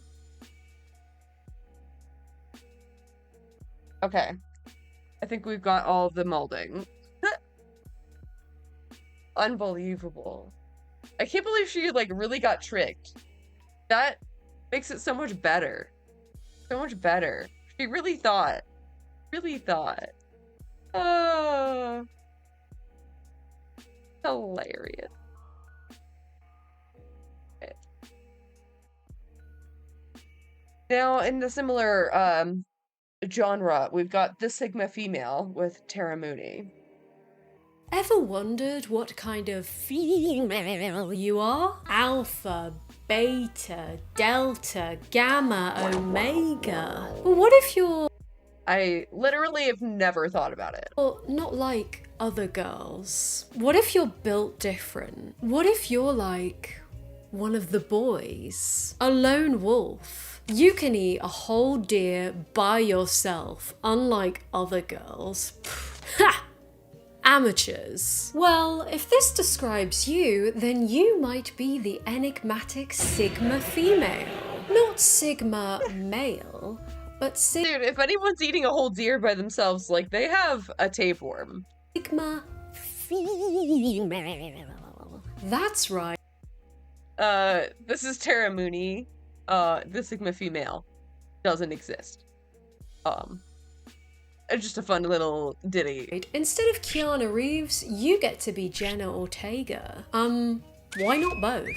Honestly, I find them both utterly charming in their own ways. But before I go on, let me quickly introduce myself. My name is Tara Mooney, and I just got a Moonicure. And this is the only channel on YouTube where all videos are written and produced by a cow. She couldn't be in the video today because she's actually writing her own personality test, but if you like and subscribe, she might appear in the next one. So if you've been around since the days where I looked like Jim Carrey from Dumb and Dumber, you'll know that I've already put out a thesis on the Sigma male. But why do we need to know what type of guy we are? What is the purpose of aligning with a certain character? Oh god, homie is being a Sigma male while being dominated by these sound effects. With a certain gender discourse peaked right there. He's being cooked by them. Judith Butler, Bell Hooks,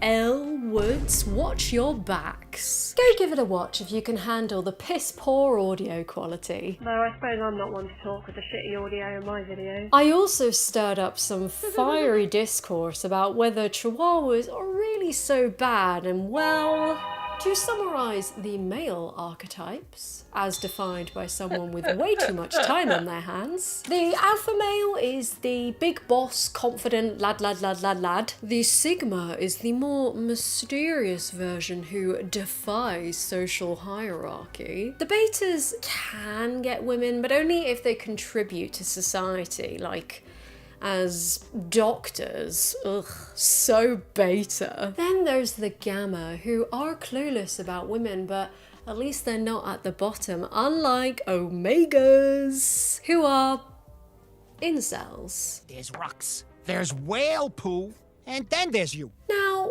what about the female versions? Well, all people called Tara have great minds. I really haven't heard about this at all. I didn't realize there was even such a thing. So I found an article by another Tara who defines the female versions of these archetypes. And she's much nicer than the guy who wrote the male one. Tara gives constructive criticism. Beta females are nurturing, compassionate, and empathetic, making them excellent companions and friends. However, they tend to be more submissive and content with following rather than leading. Omega females possess traits similar to beta females, such as being quiet, emotionally mature, and submissive. However, they also display a strong sense of independence and intellect, often surprising others with their depth of knowledge and insight. This combination of traits sets them apart from Sigma females. Damn, that's quite different from the Omega male. If that's the bottom of the female socio-sexual hierarchy, then I don't think we've got much to worry about, ladies. Oh, and on this one, there's the Delta female who chronically loses other people's luggage. Get it? That's a joke about Delta Airlines. You know what? They can't all land. Okay, that was sick. All right, well done. I've officially redeemed myself, but I'm still not a Sigma female. So what is a Sigma female? Sorry, I mean female. A rare breed. Some say they are nearly extinct. David Attenborough's new documentary will be dropping next week. Sigma females is a type of organism that is never found in reality. Oh, so organism? So it's made up. Oh, like a unicorn. Okay. Nah. These personality types are very real. The Sigma female may not be spotted out in the wild very often, but she does exist. She has been spotted, apparently, like the Loch Ness Monster. A Sigma female is a socio-sexual personality. The Soleil Loch Ness. Oh my god, just like me for real. Soleil Queen. Soleil. Monster. A Sigma female is a socio-sexual personality characterized by independence and mystery. She makes her own rules and focuses on her life. She's not like the other girls. She doesn't pay her taxes. Women don't pay taxes. She's a sovereign citizen. Women don't pay taxes. That's the first rule. Here's another 5. 5 rules to be a Sigma female. 1. Control your emotions. 2. Stay disciplined. 3. Learn to fight. 4. Stay focused on your goals. 5. Build self-confidence. You know what? I agree with these, especially rule number 5. Sigma females cycle. They don't drive. Or, in my case, they can't drive. But they have confidence when they cycle, okay? Even after cycling accidents. See these bad boys? These are scars from a cycling accident I had back in Sigma scars. Sigma alert. January, where I got a concussion. So if you've been wondering why my videos have been declining, well, that's why. What's rule 64? That was the first video I found in my research, and I'm still confused. By the way, do you live with your parents? Is that true? Yes. Now, is that common in India for older children to live with their parents? It's fine to live with your parents because it's also common in India that we don't have to take appointments with our parents to meet for dinner. So.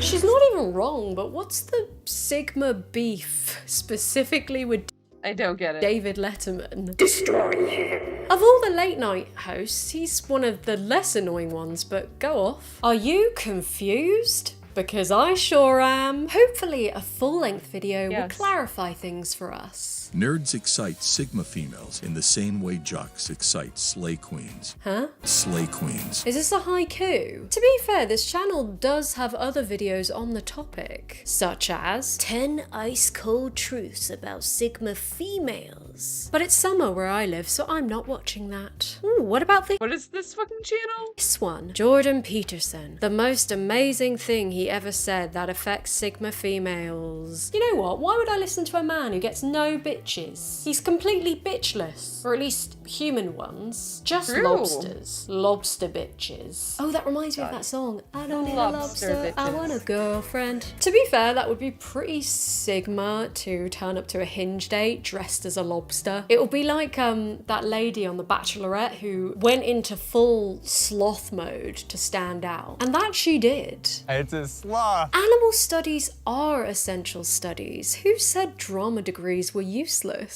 Speaking of money, I do pay my taxes and I do pay my rent, so thank you for sitting through that ad read. Now, let's sit through some more lectures on socio-sexual hierarchical theory. Sounds smart, right? And who better to tell us about women than a man? The OG Sigma male of the Sigma Male channel. To be fair, this content isn't even harmful, it's just odd. It is a known fact about Sigma males that they aren't really bothered by social approval. Due to this nature, Sigma doesn't like to be with a person that does quite the opposite. Sigma males have a high self-value, which they don't validate by seeking approval from others, and Sigma expects the same self-confidence in his partner as well. Like, who is it for? I don't know if this is a hot take, but I never understood the whole idea that not caring what anyone thinks is automatically good. The people who say that they don't care what anyone thinks, they tend to be the same people who say, I just tell it how it is, as they mercilessly crush your self-esteem. I guess I am an amazing. Right? Or the same kind of people who say like, oh, not to like offend you or not to be offensive. And then they are offensive. Beta, Kappa, Gamma, Sigma males don't trust easily, and if they do, they protect them wholeheartedly. For a Sigma, trust is the foundation of any relationship, and if there is no trust, he won't even think of building a relationship with anyone. Oh, this is another cliche that I hate. When people say, I don't trust very easily, I don't trust anyone, give me attention. Everyone says that, and by revealing that, you are trusting a person. You're not special. We're all sexually broken losers. Also, wanting to trust your partner, everyone should aspire to this. This should be a bare minimum. The irony of this content is that it shares the most run-of-the-mill platitudes, and that's what gets it engagement. Anyone can watch this and be like, oh hey, that's me. A bit like, now don't get angry with me, horoscopes. Like astrology girlies. No hate. When people ask me, Tara, as a bisexual woman, what's your type? My answer will always be astrology girlies. But the horoscopes that I've seen, and to be fair... Look, listen. Look, it's not the same. It is not the same.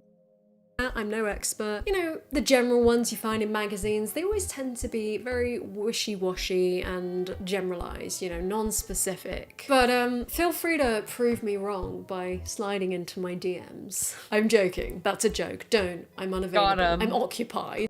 Got him. Giga woman. Too late. DMs are full.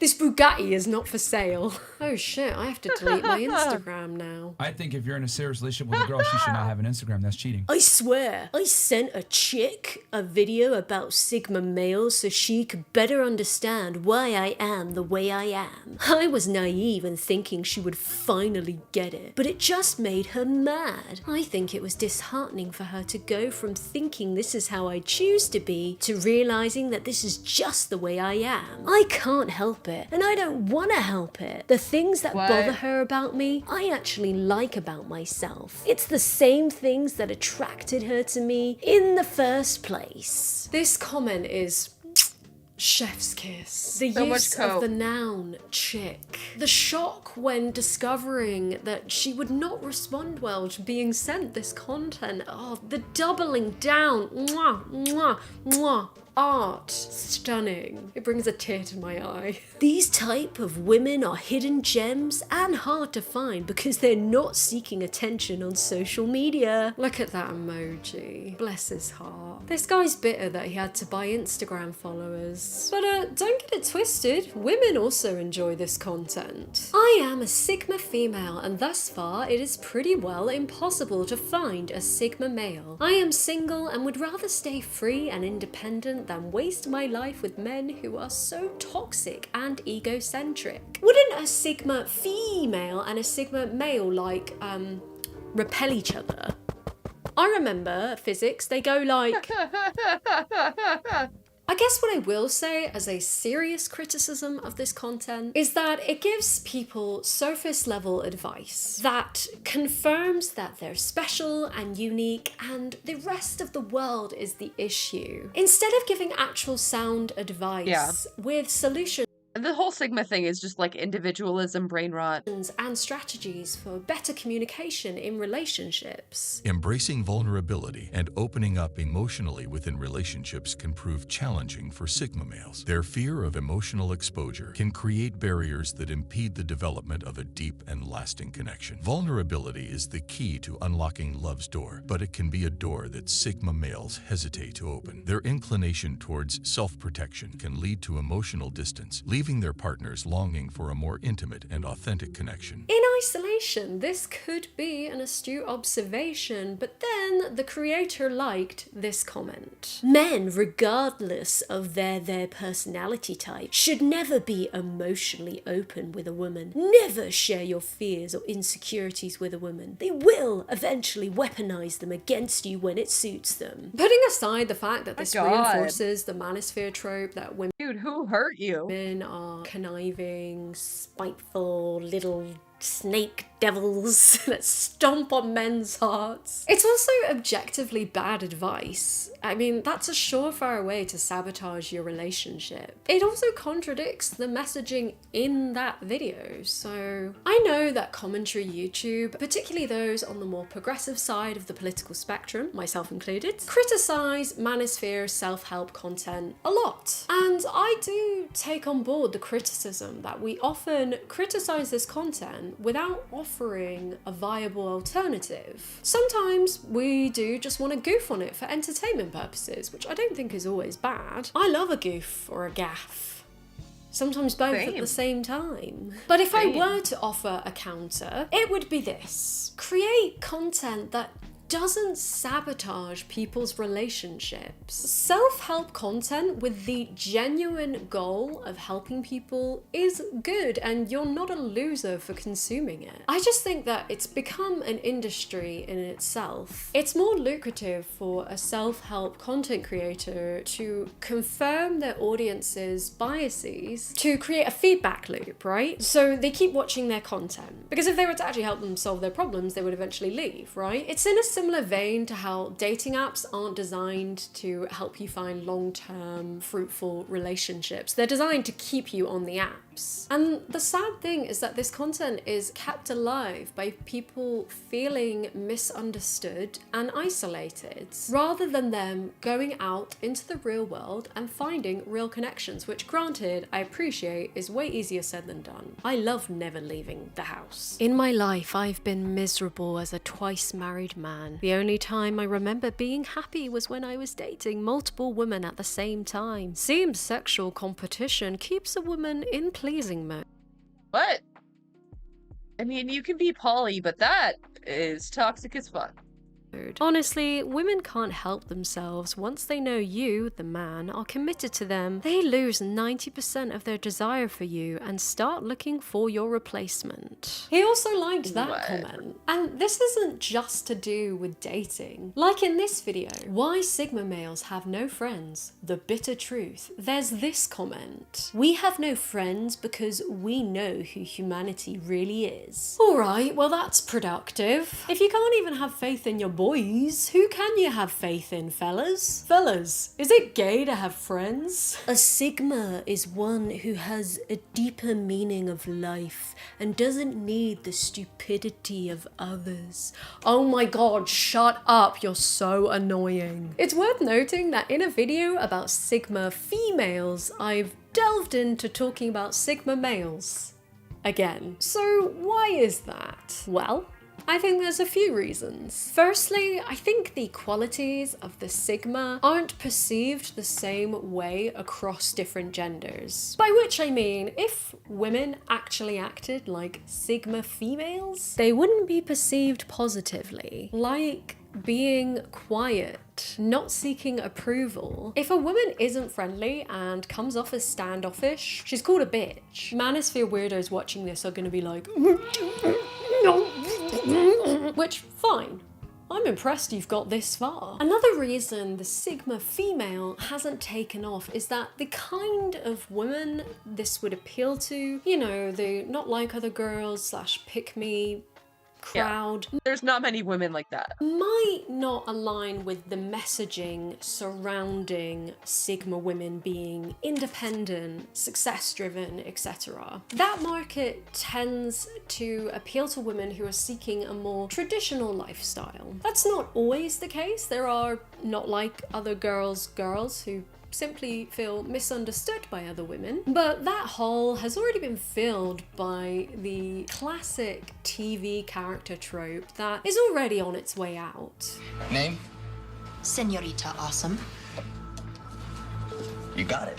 Talk about irony. Wednesday Addams was used as an example of a Sigma female in that article I showed you at the beginning, but Jenna Ortega, who played Wednesday, actively pushed back against a line in the script that made Wednesday sound like a massive N-log. Remember there's a line where like I'm talking about a dress and she was supposed to say, oh my god, I'm freaking out over a dress. I literally hate myself. And I was blown away because that sounded like, it was just like a bunch of little things like that where I felt like we were able to avoid a lot of dialogue that in an attempt to make her sound human.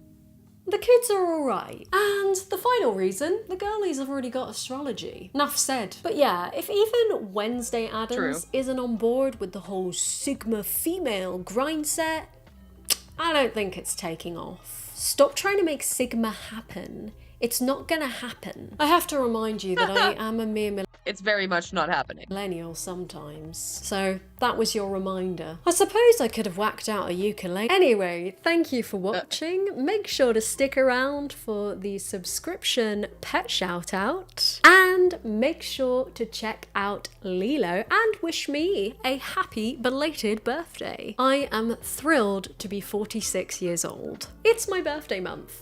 I'm a Cancer, shockingly. I'm thin-skinned like a little baby, so it checks out. Yeah, it checks out. Anyway, see you in the next one. Bye-bye. Bye-bye now. She would be a Cancer. Bye-bye. Bye-bye now. Bye-bye. So today I'm shouting out the most Sigma of house pets, and that is the guinea pig. So this person has 3 guinea pigs, but they've specifically asked me to shout out one of their guinea pigs, which I just find really funny. So this is Sprout, the youngest but by no means smallest of the 3. Sprout is a Rex guinea pig. Because she lives with Abyssian guinea pigs, acts like one too. Now, just an FYI, I know nothing about guinea pigs, so this means nothing to me, but thank you for educating me. Instead of being chill and calm like other Rexes, Sprout is loud, intense, and a bit hyper. Sprout loves munching on lettuce, hiding in pockets, and eating her own poo. Oh, her and Siggy would get along. So here are some lovely pictures of Sprout, and of course her siblings, Piddles, who's the reddish-black one, and Barbara, who's white, black, and brown. Thanks for being a subscription, Sprout. Lots of love. Adorable. Welcome to Streamer Camp! Woo! Let's go! Streamer Camp time. Go! Hello! We've done it! 4th year. 4th year, 4th time. Well, 3rd time never happened. Oh, 3rd time never happened. Yeah. Also, mine and Myung's first time. Welcome. We have all the campers here. We've flown them all out to LA. We put it on Boxbox's card. He doesn't know yet. Thanks, Albert. Thank you. This is the beginning of Streamer Camp 4. Over the course of the last 2 months, you might have seen across our 4 channels an application process. Over 1,000 streamers applied to be a part of Streamer Camp 4. This is our 4th season. American Idol style, we went through their application and we've narrowed it down to 128, to 64, to 32, and now finally to 12. It was hard. It was very difficult. We fought and cried. Every round, And did. every round was many hours of deliberation. We have our 12, we're very proud of them, and we've flown all of them out to come live with us in a mansion, and we have a bunch of IRL events set up where they're going to compete to see which team is going to walk away as our rising stars of 2023 and go home with brand new stream setups, and peripherals, and a Starbucks gift card. Wait, you forgot. Wait, what? There's one more thing. Oh, and they'll also get, the winning team will also get tickets to the Streamer Awards.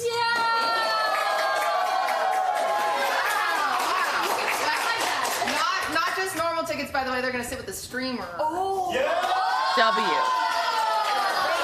Big deal. Very exciting. And you get to bring a +1. We're generous. Let's go. Yeah. All right, but big prizes like this does not come for free. The losing 3 teams will die. So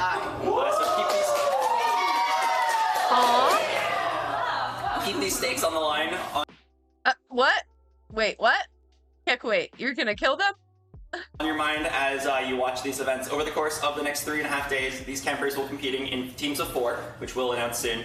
Over the course of 3 events per day. There is a schedule located on the Stream Camp Twitter if you want to see where each event will be. But in general, the streams start 10 a.m. PST and end around 10 p.m. And there's 3 streams. Yeah, 3 streams. All day, baby. All right, so we're gonna get straight into our first event very soon. And over the course of this weekend, there'll be plenty of time to get to know all 12 of our campers. For now, we're gonna have them come in one by one, do a quick 30-second, very awkward interview and introduction.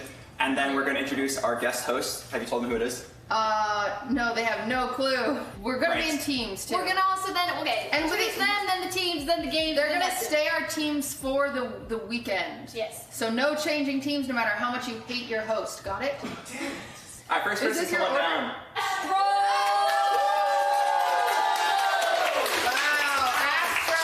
Astro, tell us a little bit about yourself. Hello, ladies and gentlemen, folks and dudes. My name is Astrobounder. You can call me Astro for short. Hope you guys are having a wonderful day or night, wherever you guys are. What's going on? Whoa, that was professional. Wow, I would have been like, hi, my name's Cutie. Yeah, that was great. How was your flight? It was wonderful. I had the most legroom I ever had. Oh my god. But somebody, I'm pretty sure, took a massive dump in the toilet, so it was stinking like terribly. But at least I took like 2 melatonin gummies and spent the rest of the night. That's great. Love that. Yeah, I love that. You might have to do that at camp too. Why? Because some people will poop. Hey! Some people. Alright, next one. Hi guys, welcome to the stream. My name is Duck TV or Dallas. A couple things about me. I am a Hoyoverse creator, so I make a lot of content on Genshin Impact and Honkai Star Rail. And I have something in my left pocket, Albert, if you could just reach in and get that, by the way. No, sorry, not. Why did you go back there? I thought that's the pocket. No, I meant my pocket. Yeah. That's good. You get that? Yeah, that's a lot of money. And actually, whoever's name pops up here on the random generator will get that from the stream. So let's go ahead. You see? You're gonna give cash off Yep, the chat? right there. Kara. Anybody named Kara can claim it. We're gonna give all this chat to this. Did you take it? What money? Yeah. Thank you There's so no much, money Doug! Thank you, Doug. That was awesome. Keep that. Hi, my name is Sally. Things about me, I definitely don't play League of Legends because the other campers of League players were really cringe. So, True. I definitely do not play that every day for the past 5 years. Yeah. Alright. Well, thank you, Sally. Good job with your work. No, she's You stressed her out. Oh, I didn't notice you guys there. Hi, I'm T10 Nat. You can call me T10 or Nat. You might remember me from when I saved everyone from a house fire. Thank you. Thank you so much, Nat. You're welcome. Thank you, Nat. Well, thank you, Nat. Save you guys from a house fire again. All hail What? I do not know. What? I mean, that's nice of you.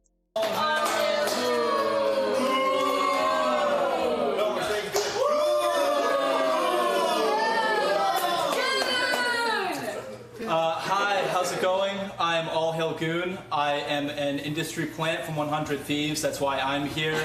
I play a lot of GTA, a lot of variety, and yeah. Do you even stream, Goon? Soon. It's gonna happen. You know, industry plant it takes a while to get it going, you know. She had no idea you were in the top 12. Can you confirm? Yeah, I know. I'm well aware. How did you get here? How did Goon get here, guys? Well, thank you, Goon. Thank you, Goon. Have a seat.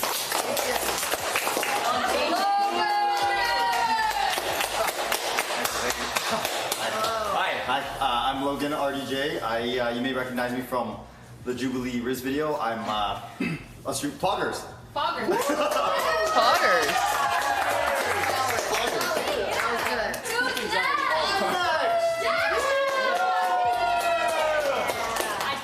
Hey, Mr. Keem is here. Tell us about yourself. What's up? My name is Mr. Keem. You can call me Keem. I wasn't on a Jubilee Riz video, but I'm a streamer and aka chat cameraman, you know. What are you most excited about this week? Honestly, this is my territory. I was sick and tired of gaming. Confident. So, like, this is what I do, IRL. So I love this type of situation. I'm tired of playing Minecraft. Oh, okay. It's about time We're tired of that we it. get to business. You know what I mean? Yeah. All right. Well, hell yeah. Yeah. Thank you. Thank you very Setting much. the bar high. Bree. Oh, what's up? Hello, everybody. My name is Bree, or call me Wasabi. I'm a writer on Twitch. I do random stuff. I make lasagnas in my dishwasher. I read people's fortunes. I stream my video games. And today... Oh god. I got so scared I clicked back. I'm sorry. Welcome to Streamer Cam. A lasagna in your dishwasher. Why? Where were we?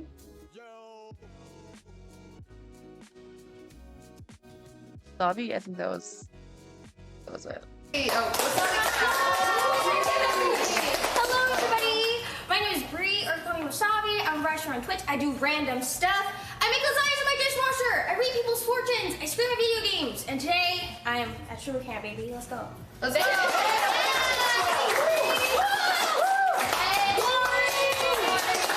Hello, my name is Reversela. People know me as Corey. I'm a Valorant content creator and streamer.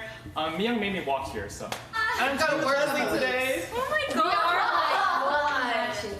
These are so cute. Oh my god. The little marshmallows on a stick. Adorable. That's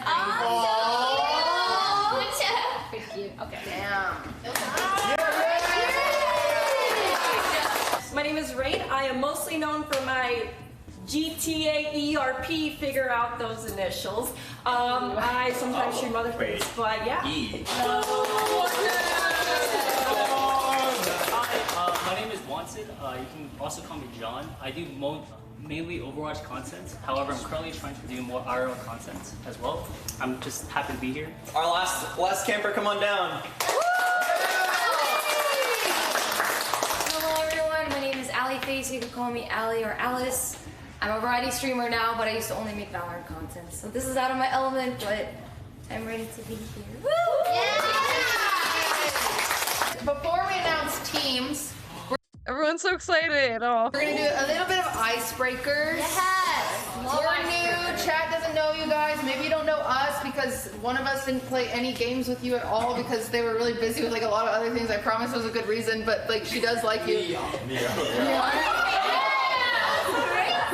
Okay. So there's a few questions in here, so it'll just essentially be take one, pass it down, and Leslie will start. Oh my god. I didn't know we were doing it too. Yeah. Alright, okay. What is the craziest fashion trend clothing item you've ever wore? Well, they're not like crazy, but like the spiked belts. Those are I mean, they're not crazy. She was an emo girl? I was. I wanted to be seen so bad. Like, as, you know, scene girl. Yeah. And I had like etnies and like I go to Hot Topic a lot. Wow. And I like Warped Tour girl, you know. I was the same. Really? Yeah. Oh my god. We're like the same age. Yeah, I wanted to be seen, but I wasn't allowed. So I was just like emo. Almost, so that's probably why. Almost. I'm 25. 21. Anyway. Very cool. Very cool. You're 25? How did I not know that? Well, it's crazy that you believe that. Wait, you're not 25. Okay. What are 3 things you'd want to have on a deserted island is my question. And I would want a lighter because I feel like I could do things with that. Oh. I would want Maya Higa because I think she could be very useful. And I would want. Say it. I would really like 1 copy of the movie Pirates of the Caribbean. I just want to have it with me. It makes me feel good. What parts of elementary school would you like to incorporate into adult life? The obvious answer is I'd like recess, but it's funny because nap time for me. Easy nap time. you're an adult, so you could have recess whenever you want. yeah, I guess if I really had to bring something back from elementary school, probably the bullying. Oh. Yeah. Yes. You the bully? Oh, heavens, no, I'm not the bully. I play video games. He would like to be bullied. You can do that. Yeah, it's actually been a while. His ego needs to be checked. If you were transformed into a wild animal for a day, what would it be and why? Wild animal? Can I just be any animal? No, you can't pick Navi. Damn. What do we have in here? What do we have in here? How did he know? Wait, guys. Oh, red panda. Good, they're cute. Good answer. Good answer. All right, Allyface. Do you think all the Pokemon or 1 billion lions would win in a fight? I think if I analyze it properly, I definitely think the Pokemons. I think. A billion is so big! I'm getting that. The Pokemons. Listen, you just have one Charizard flying and just kill everyone. Yeah. There's so many lions. I agree with Ali. I think so too. The Pokemon win. Yeah, I think the Pokemon. There's like this rock ones. No lions taking down the rock guy. You guys don't know how many Yeah, it's just what are you gonna chew through rocks? All right, Logan, if you could drink only one beverage, excluding water, for the rest of your life, what would it be? That's funny because I don't drink sodas unless it's with alcohol, I guess.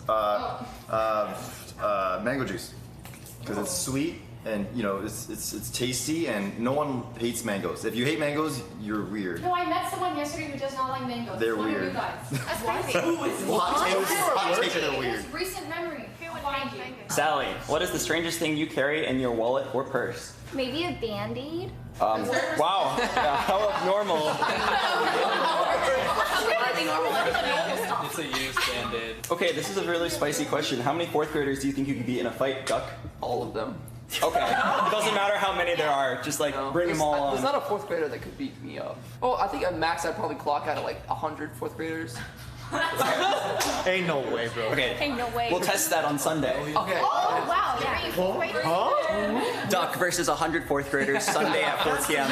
Stream. Oh, makes sense. Astrobounder, what mythical creature do you believe is real and why? There's gotta be dragons out there. For sure. Wow. Did you hear about the aliens news recently? Oh, yeah. I did hear about the aliens, but that's already a given. The universe is so big, there's gotta be aliens out there for sure. Titanette, did you ever get detention in school? What for? Yes, I did get detention in school. I brought an entire cake into the classroom and decided to eat during all of class. And I didn't share it with anyone, and the teacher kicked me out and I got detention. What is your biggest fear? Mice. What? I'm terrified of mice. Like gaming mice or? Yeah, gaming mice. That's not. Wait, dude, an entire cake. An entire cake to yourself. Incredible. Incredible. Incredible. Worth it, probably. Did something like cause this? Yeah, when I was very little, I lived in a city, and me and my brother had bunk beds, and he was on the lower bunk. And one night he woke up and he felt something furry on his chest, so he grabbed it and threw it up into my bunk. And then he went back to sleep and didn't tell me. Damn. So I've been terrified. Also Chuck E. Cheese. That's a secondary. Mr. Keem, what is the grossest thing you've ever eaten? A New York City hot dog. What? For real? What's wrong with those? Dirty water They sit inside of like nasty pork water or whatever type of mutated water that is for hours upon hours upon hours. And then they grill it for like 5 seconds, just sear it with like this freaking thingy majiggy, and then it's over. Like from those stands where people are just like walking around? Yep. All right, Bree, if you could commit the perfect crime, what would That does sound terrible. I haven't had one, but I thought they were like famous. I don't know. it be? Gotta be some bank heists, right? Yeah. This 50-50 payout ain't doing it, man. It's gotta be some bank heists, you know what I'm saying? Reversa, what's the largest animal you think you could beat in a fight? It's probably like Nobby size. I think I like my animals a little too much. I don't think I can drop kick anything bigger than that. That's the damage I would do. All right, Rain. Yeah. Which historical figure do you think should get a Broadway musical? FDR. I want an FDR musical. Why not? Mr. Wanted, if you could pick a video game world to live in for the rest of your life, what would it be? Why? Maybe League of Legends. To all the Blizzard. To to all the Blizzard reps in chat. He didn't mean it. He didn't mean it. Your game is great. Someone help him. Keep going. Maybe League of Legends because there's a lot of mythics, and mythical creatures. I think that's really cool. Just like being part of a fantasy. All right, good icebreakers. I feel like I know you guys now, and it's time to tell you whose teams you're on for the week. We had all the campers fill out a form where they said their favorite color, their favorite snacks, of who they'd want to be their host for the weekend, and that was very insightful. We'll have Leslie start by telling you who is the first person on her team for the week. So I'm gonna read off some things, some criteria, and then you'll sit down if it's just not, it doesn't apply to you. Is a guy. Sit down. Sit down if it doesn't apply. All right, he's under 6 feet tall. It's me. He has dark brown hair. Wait, am I out? No, that's dark. No, that's brown. He is really, really, really bad at Minecraft. Okay.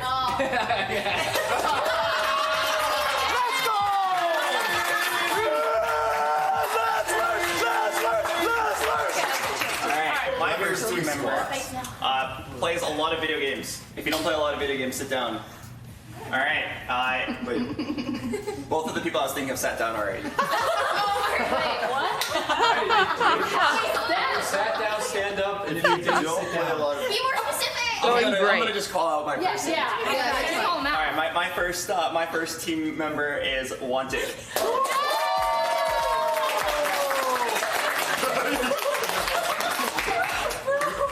Yeah, you know, I'm just gonna close my eyes and I'm just gonna randomly choose because I don't know who's on my team. So Oh, what? No, that's not good. You should know right who's on. We now. talked about it.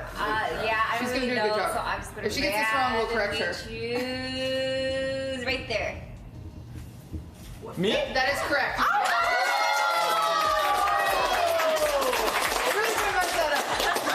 For my team, Oh my god. I need everyone.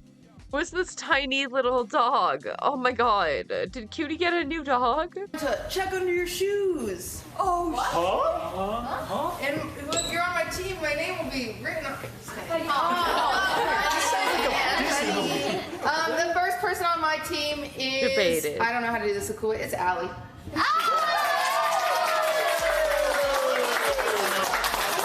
I'm getting ice cream and you guys are.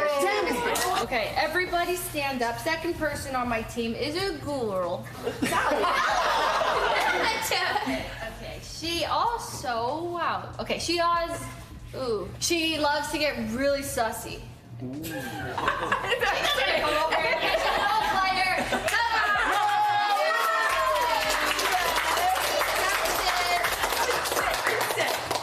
My second team member is Titanat.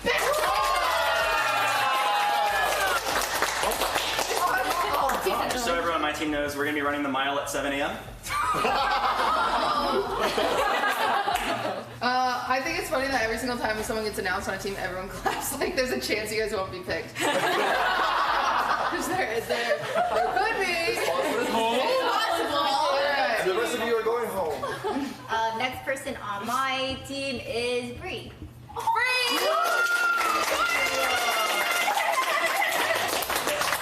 Yay! The next person on my team is All Hail Good.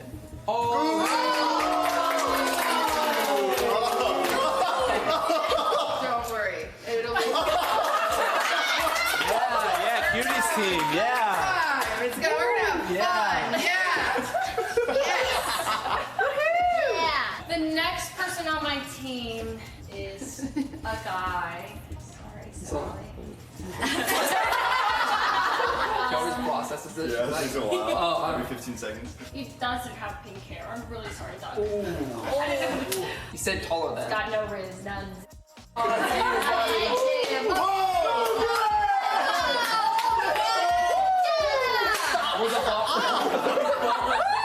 Alright, my final team member is a girl. Oh, that's great. Come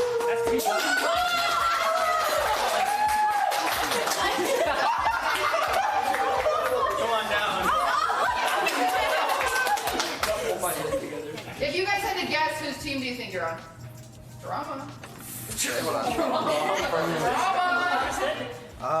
Well, if I end up on Mi Young's team, I'm really scared I'm gonna end up disappearing and Yeah, I want you ending up unconscious. You guys saw the trailer yesterday. So I'm really scared of what might happen if I end up on her team. This is a bad time to tell you are on her team.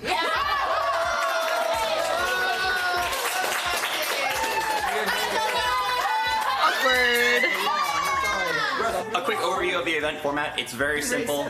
Very simple. The team that places first in each event will get 100 points. The team that places second will get 80, then 60, and then 40. There's gonna be about 8-9 events throughout the course of the camp. Are we ready to introduce our host? Yeah! He's hot, he's good looking, and I like him a lot. What do you want to say about him? Say that again. Oh yeah, he's moderately attractive Thank you. and wears Crocs. Thank you. Mogul Mail! Good one! Mogul Mail! Our host for tonight's trivia competition is Mogul Mail. Yeah! Conservative commentator, Mogul Mail. All right, Choco, I want a clean show today. We're gonna be doing a bit of trivia. I've done this quite a few times. I had a show. It's called That's like a Jeopardy knockoff. But anyway, today we have a 3-portion show. It's gonna start off with basically trivia questions. Every team will get a whiteboard. You can talk amongst yourselves quietly because we're in a small area. Write your answers down. No cheating, unless you get away with it. Then it's kind of fun. Whoever gets the highest points in that section, top 2 teams move on? No, No, that's a lie. All teams move on Yeah. to the next section, which is Family Feud, right? So we asked 1,000 Twitch chatters, and then you have to assume, 1,000 Twitch chatters. And then you answer that, and then from there, the top highest earning team gets a chance to do Fast Money, which is basically one more version of that, but you do it quick, and if you win that... You're explaining a lot. What, I gotta run through the We're just format. going to start with trivia. What happens if you win that, though? You get points to your team. Oh, but if you don't win it, you don't get points? First, second, and third all just get, and fourth get different points. Okay. He's got it. Do the hosts play with their teams? Yeah. Okay. So prepared, Ludwig. Oh my god. So let's start with team right over here. Oh. Most beautiful team is damn building. We are the Latter-day Saints, or LDS for short. Okay. Thank you. Great. Team over here. We are the Box Bottoms, aka Box Bottoms. That's what it stands for? Yeah. Oh my god. 1 point for that team for that. Hosts are allowed to hand out points at 1 point each. All right.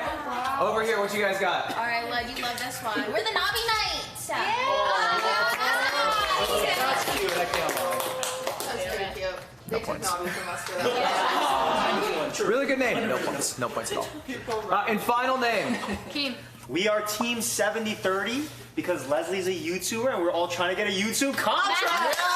Let's go. Plus points, you're a YouTuber. If I could subtract points, I would. This is basically like making your team Fuseli's a millionaire. Like, what are we doing here? What are we doing? That's also a good name. Worst name bar none, but I still respect you all as humans, and that's what matters. Thank you. Anyway. You can subtract points for other teams too. No. I can? Yeah. I'll hold off on subtracting. No, hold off. All right. Again, we're gonna fire through these questions. Are you all ready? First question. What is the highest selling video game console of all time with 155 million units sold? We're not sure. We're not sure if it's Minecraft, Call of Duty, or GTA. Or clean. Yeah, or Clean. Or League of Legends. All right, time's up. Keep your whiteboards to yourselves. Keep your whiteboards to yourselves. Generally, you can just keep it on me. We'll have them flip it all at once for just the dramatic reveal. All right, everybody, flip your whiteboards. Let's see. We're gonna go around. Let's start with you. We incorrect. Call of Duty. You misunderstood the question. I'm actually gonna subtract a point. It said video game console. I read it and it's written there. And there's 4 of you. So I don't know what to say. Nintendo Switch. That is actually. Let's take a look over here. PlayStation 2, Nintendo Switch. One of you is correct. We know it's us. Congratulations. To Team 75. Let's go. Oh shit. Here it is. Next question. Who is the current CEO of Twitch? Most of y'all's bosses. 3, 2, 1. Clancy, yes. We're gonna start Everyone knows it. over here this time. Team 70-30, flip it. Dan Clancy, correct? Yes. Whoa. What are we erasing? What are we erasing? Oh, I put a question mark. Never put a question mark. Always trust yourself. It's not Klansky. Klansky. This is like a Polish version of it. I will, however, accept it. Close enough. Dan Clancy, Hog. Dan Clancy. That's great. That's propaganda, but I'll accept it. Next question. Y'all ready? Yeah. Focus up. Next question. Here it is. Which major city is located on 2 continents? Again, all these questions are catered to being the best streamer possible. 3, 2, 1. Time is up. We're going to start right over here in the middle. What you got? So fast. Istanbul, Turkey. Correct. Turkey is split between Europe and Asia in the Bosphorus Strait. Okay, that splits up the city. What do you guys write here? Because you Yeah. I also thought it was going to be something in Russia. Yeah, we wrote that. I don't hate the guess because I think Russia's in both continents, but it is wrong. That's correct. Istanbul and Moscow. Okay, all right. Were you guys cheating for that? No. So you both are dumb. That's it. Okay. I wasn't sure if it was like one group's dumb, one's cheating. That's great. That's great. Istanbul. Next question. All right. What animal makes pearl?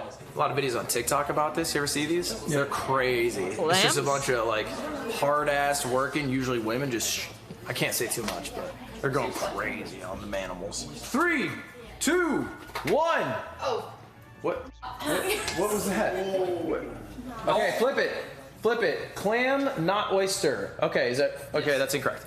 What do you got over here? What? What do we got over here? Clams, incorrect. Oyster, correct? Yes! Oh shit. That was wrong.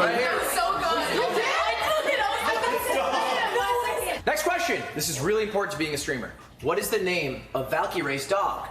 And then follow-up question before we jump in. Cutie, is the dog a boy or a girl? Mika is.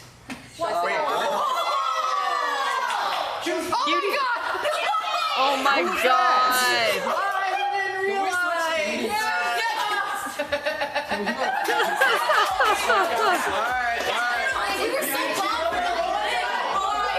The question is moot. Next question. Who asks? All right, let's focus up.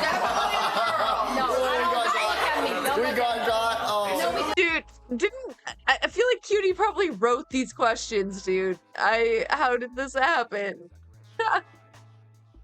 Answer. We're gonna go to the next question. Next one's -1, by the way. That team. Every team's allowed one mess up. What was the first vegetable to be grown in space? Like a nod to it in the movie The Martian. Yeah, you ever see that movie? I think it was lettuce or cabbage. No, I read the book. You read the? Oh, you're a book reader? No, but I had. It's fun to read a book and be like, the book's better than the movie, even though it's like you don't give a. Yeah, right. Let's flip those boards. Starting over here, what do we got? Potato. Flip it. Flip it. Flip it. That's 4 correct answers. Oh shit. Let's go. All right, we'll come back. Potato. What is the name of Batman's butler? This is a cultural question. I don't know why this is in a question for stream. I don't think this makes you a better streamer, but you know, we gotta cover the whole range. Agriculture, geography. Who's Batman's butler? Done writing. Great. Flip them, everybody. Alfred. That's a free one. What is the tallest building in the world? All right, let's get those boards flipped. We got, wait. Please. Can you read that out for me? Burj Khalifa. Okay, I thought it was Bert. Burj? We didn't know, so we used this opportunity to thank HyperX for providing us with the peripherals.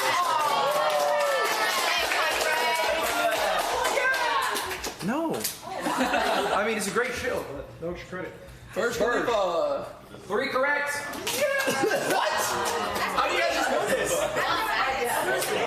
Which British girl group had a member with the name Mel B? This is basically how old are you check. It's a bit of a chump check. How old are you? 24. 24. Do you know this one? I don't listen to music. Okay. What? All right, let's get those boards flipped over. Let's start right over here.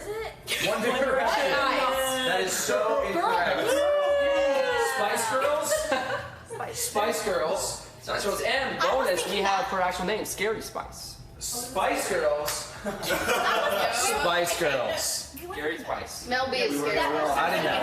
Well, bonus points. I respect I that. didn't ask. No bonus points. It is Spice Girls. We got 3 right, so we should be at 6, 7, 7, 3. But I believe this next one's all you. What is the primary ingredient in hummus? Hummus, Mediterranean Oh, I know this one. Chickpeas. Garbanzo beans. dish. It's yummy. I like hummus. Don't tell me you don't eat hummus. It's so good. No, you eat hummus. You eat hummus? Okay. Let's flip the board, starting over here. Chickpeas. Yep. Chickpea. Hummus. No. Chickpea. That is incorrect. It's peas. No. What? I'm kidding. That's great. Good answer. Chickpeas. Chickpeas. Correct answer is chickpeas. All right. A great 4 for 4. Great 4 for 4. How many eyes does a bee have? I'll give you a hint. It's more than 2. I saw somebody instantly erase. Markers up. What do we got? 5, 6, 8, 12, 16. One of you's correct. Whoa. Okay, who's not? You looking at us? It's gotta be up.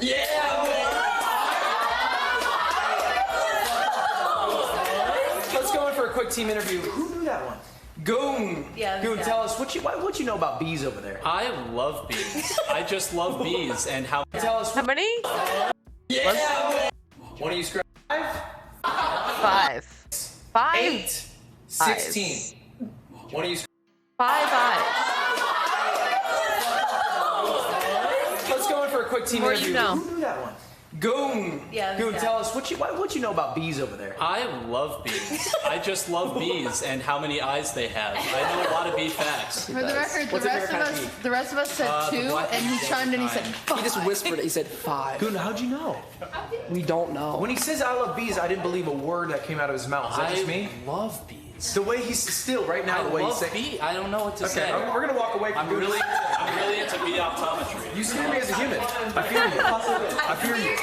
5. Good answer. So random. Ancient Romans made an energy drink by boiling vinegar and this substance. I'll give you a hint. It comes from an animal. Markers up. I'll start over here. What'd you guys write? Honey. Daddy. Cow piss. Close. All right, before I show this, when you read the question, I want everyone to know that Sally excitedly grabs her marker. What could it be? What? Vinegar and collagen? I don't know. And she's like, oh my god, it's Coca-Cola. She read it. Sally, We guessed milk quick. Did you think Coca-Cola existed with the ancient Romans?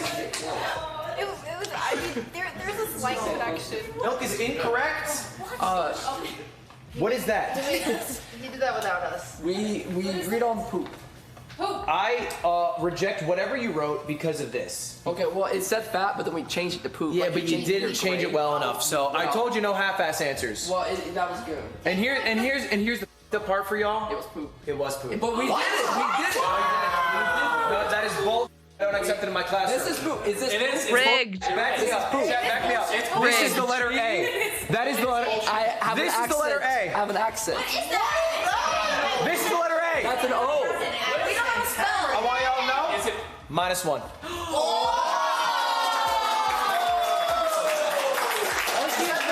We switched so quick. Correct answer. Goat poop. Goat poop. I would have accepted poop, but not written like that. Which popular cartoon character leaves? And that's why I thought you made this, because that's what you usually do. It's lives. I don't know who wrote this. Cass, my moderator, he's very hardworking. Cass, nobody's mad at you, but that was funny. Which popular cartoon character lives under a rock on the ocean floor? 5, 4, 3, 2, 1. Flip them. Sebastian? Patrick Star, obviously. Oh, wait, but then. Oh. It's fine. Okay, yeah. Patrick Star. I mean, like, Yeah. if you guys didn't get that, I think you'd all be booted from the camp. What year was Twitch under the name Justin TV first launched? Let me rephrase this question. When was Justin TV launched? 1 year. 1 year. Has to be a year. Okay. 2009. Incorrect. 11. Incorrect. 9. 2012? Incorrect. 7. Correct. Oh. Damn. 2007. Apparently, Goon did his own trivia recently. Wait, Goon, you knew this again? You knew this. Yeah, he did. How'd you know this? I did a Jeopardy show, and that was one of the questions. What the? And also, I'm really smart and handsome and cool. Okay. I just love when he knows it. Next question. What is a plie in ballet? What do you mean? How would you define what a plie is? You can define it with words. A vague understanding is fine here. You don't have to be super specific. With words. If you want to draw it, that also works. First 10 years of my life, I had to go to ballet practice every day. Like 3 days a week. Not for me. I didn't do ballet. I was doing sports and smoking weed. I wouldn't. When I was 9. It was my sister's ballet class that I'd have to go to. Hi, Nightcock. We're just watching this little compilation from Streamer Camp with Cutie. It's pretty fun. It's cute. They're doing trivia. It was so far away. One. A little extra time because you're so cute. Flip it. Heels together, toes pointed out, and bend knees. Correct. Show me. Show me. Do we have to? Show me. We have that. No. I think we're looking at a So pot close. of Blu-ray. That is incorrect. Knees bending is correct. Knees bending correct. This is your plie. All right, and this is position 1. Position 2. I don't know. Everybody focus on what was the second game developed by Riot Games. Legends of Runeterra. So incorrect. It's funny. So incorrect. That's crazy. So incorrect. PG. So incorrect. It is the first one nobody has gotten correct. The correct answer. Mechs and Minions. What the heck? Next question. How long is an eon? How long is an eon? Example. Squeaks is taking an eon to beat this game. Fuck. Oh shit, I forgot.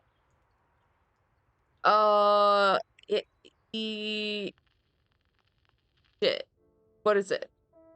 100,000 years or something? A million years? It's a very long time. That's all I know. It's been an eon since Myung last went live. That is not true. She was live yesterday. She was live yesterday. Foozly got paid an eon by YouTube. Okay. Yeah, 70-30. Oh, what do we got? We're gonna say 1,000. No. 1 million years. No. Oh, geez. No. It's a billion years. It is a billion. Damn. What? I did not know that. Years. All right, hopefully you guys get this one then. What year was the iPhone released? Which one? The original iPhone. Start here. 2009. Oh my god. It's wrong. Okay. Also wrong. Just right. I think it was actually 05 or something. Oh shit, 07. So close. Same year that Justin TV came out. What is the loudest animal on Earth? I feel like a lot of these have like multiple answers. Yeah, it's upstairs neighbors. Let's flip the boards. We got whale or Foozly. What? Oh, Whale true. or Foozly. Yeah, whale. Crazy. Like, why am I catching straight? I'm what? Whale. Your mom. Sperm whale. So here's the thing. The correct answer is one of the whales. But it's specifically a sperm whale. Let's go. Yesterday in the car, I was listening to sperm whale sounds in the car yesterday. They make really loud clicking sounds, and then they kill you. Give us an impression. Give us an impression. I can't. They click. They're really loud though. What is the national sport of Japan? Flip the board, starting here. Sumo wrestling. Correct. Correct? Incorrect. Okay, I'm curious now. I gotta hear the whales. I gotta know what she was listening to in her car. Sperm whale, I think is what they said.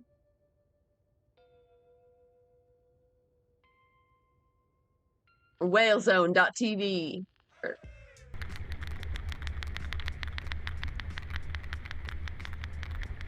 It is clicking.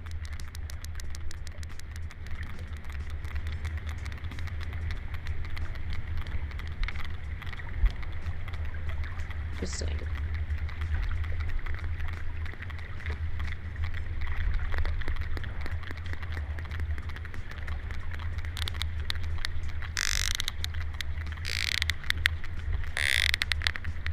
Human dialects? Oh, they have little dialects. They're talking.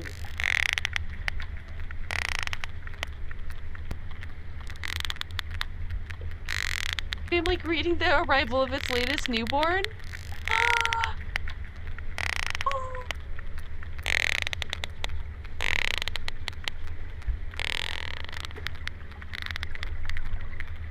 Oh. Oh. You're like, Pog, baby. Pog. Congrats. Pog. Thank you. Pog. So cute. Get it. Chillin'.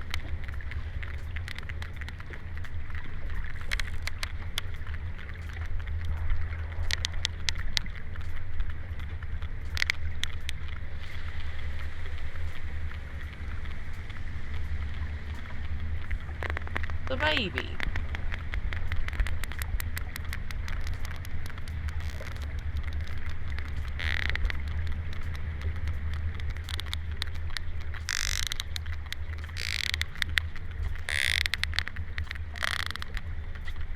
The happy clicks.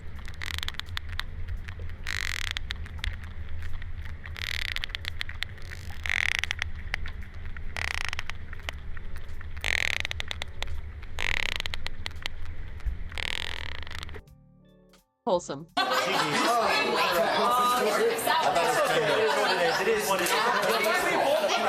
Not baseball, sumo wrestling. How long does it take to defuse the spike in Valorant? Y'all play Valorant, right? It's like the most watched stream game. I do Or not close, know. At least I don't actually know the stat. It's pretty damn popular. It's been popular for so long. It came out 2020. You know what's crazier than the fact that it came out 2020? Fusli's still silver. You are so toxic. Like, how is it possible? What? Oh my god, you can hear us? What? Leave her alone. This is so embarrassing. You're bronze now? How have you gotten worse in 3 years? I don't know. That's crazy. What are you? I don't know. In the game? Yeah. A champion? OTV champion? So 4.5. wrong. Okay. 7, 7, 7. Correct. Next question. Let's tighten up. We got a long way to go. In the musical Mamma Mia, the protagonist is trying to find her what? I've been thinking about you since I don't know when. You don't even know what I'm saying right now. You never. Wait. How do you know the words? How do you know the words? It's music, Nathan. It's a movie. You're breaking character. It's a movie. it's like, it doesn't count as music if it's in a movie. Flip them boards. Flip. Wait. Let's get that written down. Finish up. 3, 2, 1. That's incorrect. Parents does not count. Dad. Yes. Daddy. Daddy. Okay, I hate how you said it. Yes. Birth dad is more accurate. Yes. Same thing I've been looking for. Right. Next question. What is the name of the Egyptian god of the sun, often used as by slime to curse his opponents in Valorant? Helios? Is that even Egyptian? Yes. Is it Greek? I'm pretty sure it's Greek. It's a great god. It's the great sun god Ra. Oh, actually? I knew that. Yes. I think Osiris is a bird. We're slime fans. Yeah, if you're a slime fan, you know the sun god Ra is used to curse opponents in Valorant. Next question. Hey, focus up. Tighten up, everybody. This streamer raised over $10 million for their charity event, Thankmas. What's their name? You gotta know your coworkers. Yeah. All right, let's flip them all together. Go around. Jacksepticeye. Lock it in. Good job, Jack. Nice. Who wrote the play Merchant of Venice? Flip the boards. Shakespeare. Shakespeare. It's the only name we know, man. Yeah. Well, I'm gonna be real. I think there's a little bit of cheating there. Oh, no. Because it wasn't written and it was written on that board? But we were discussing. Oh, you're just discussing? All right. Yeah. I'll respect it. I was wary. Shakespeare? Yeah, that's right. Shakespeare. Quick one update. Where are we at? That's crazy. What fish is known as the poor man's lobster? A whitting fish. No, that's incorrect. Okay, before I reveal this answer is entirely these two. A poor man's lobster. I've never heard that before. Crawfish? Alright, at the risk of seeming really stupid, our answer is lobster. Wait, is that actually? That is the dumbest answer we've had today. Kind of five head, so. Crawfish, incorrect? Whoa. Lobster did used to be for poor people. Crawfish. It's shrimp, isn't it? No, it's a very zen fish. It's a monkfish. Oh. How many cards are in an Uno deck? I'll give you one hint. It is not the standard deck size. It's not 52. And for this one, closest will get it right. Oh. 100? 58? That's a little. 40? 56. 56. I know that. We know that. It's 100? That's the answer? The correct answer. I'll keep it a full stack. I don't even believe this number. I'm like imagining a deck of Uno cards, and I'm like, it's not that big. 108 is so, it's 2 decks. This feels wrong. But it was written down, and in the confines of this room, it is correct. We do not research. I don't know if that's right. We just trust the big TV. Who is Walt Disney's favorite princess? Let's start over here, because I think... What do you mean, his favorite princess? Why? What? He had a favorite? The fuck? No. Cinderella? Explain the logic here. Oh no. What? Is that what you think's right? Snow White? Oh no. Oh, I see what you're saying. Cinderella? Snow White? Cinderella. Ooh, 2 for 2. No.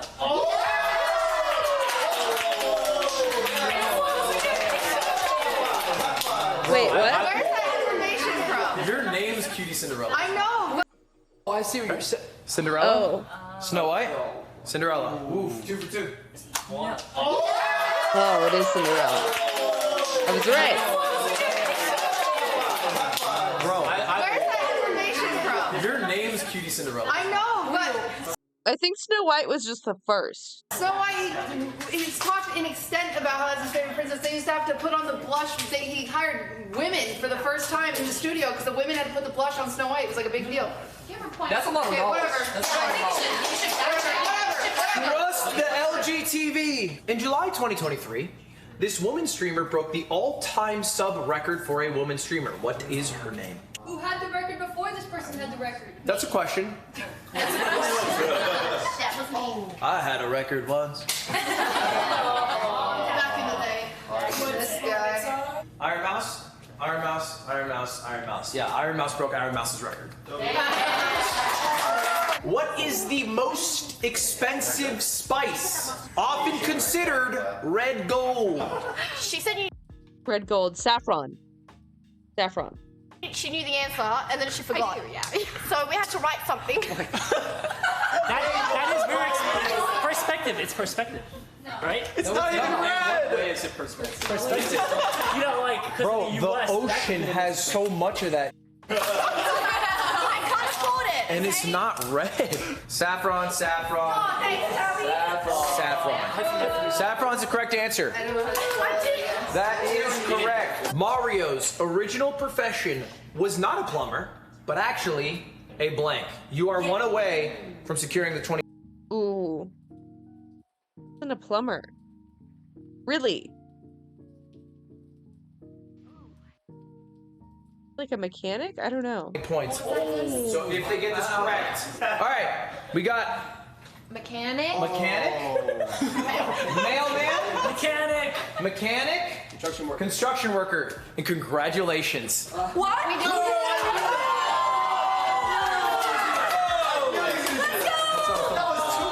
Mario was a construction worker. That's what the original vision for Shigeru Miyamoto. He thought that Mario was a construction worker because he came from the DK game, and there's like a construction site because there was a bunch of timber and metal pipes and scaffolding. That was the original. Listen.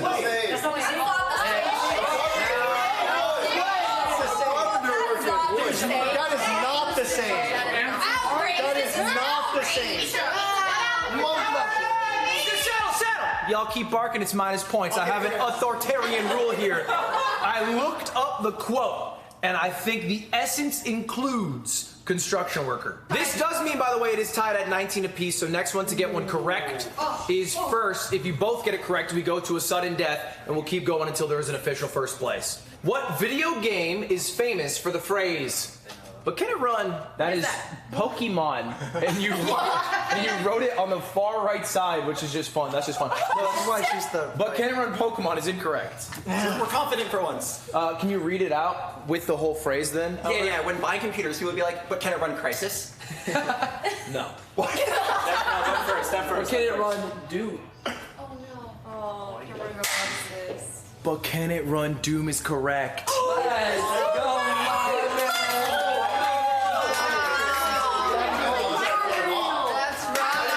I didn't know.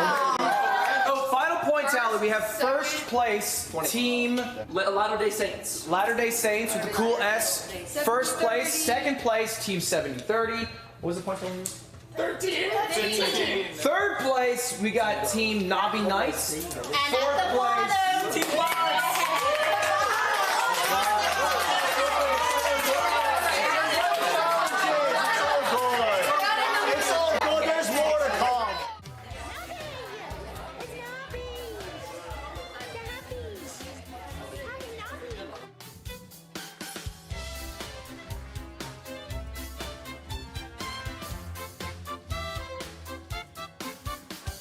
Was so cute.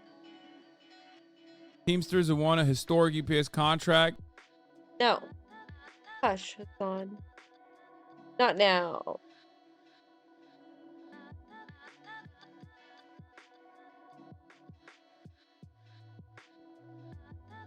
You know what? I'm actually really tired, and I still have to do the dishes. So probably gonna go do that. Thank you for being here. Thank you for the follows. I'll be back tomorrow doing a bunch of video essays and stuff. I also have a bunch of fun stuff to get through. So do not despair. It will not all be serious drudgery time. I hope to see you then. Have a good one. Drink some water. Take care of yourself. Be well. Bye.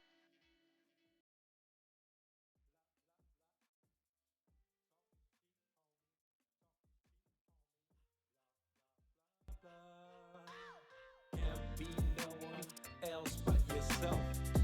You the best at being yourself. Remember that and never doubt it. Stand up, hello world, shout it. Leave your mark, build your legacy. Make them words count, live your fantasy. It's your life, time to live it right. Show the world what you're all about. Let them haters hate. Let them doubters doubt. They don't really know what you all about. Let them talkers talk while you walk the walk. They don't really know what you all about. You only need yourself and the one and only. Even when you stand alone, you're never lonely. Take the path, less travel. When you reach your true level, allow yourself to take your place on your space. It's your birthright. Let your work outshine the talk. Let them smile, light up the dark.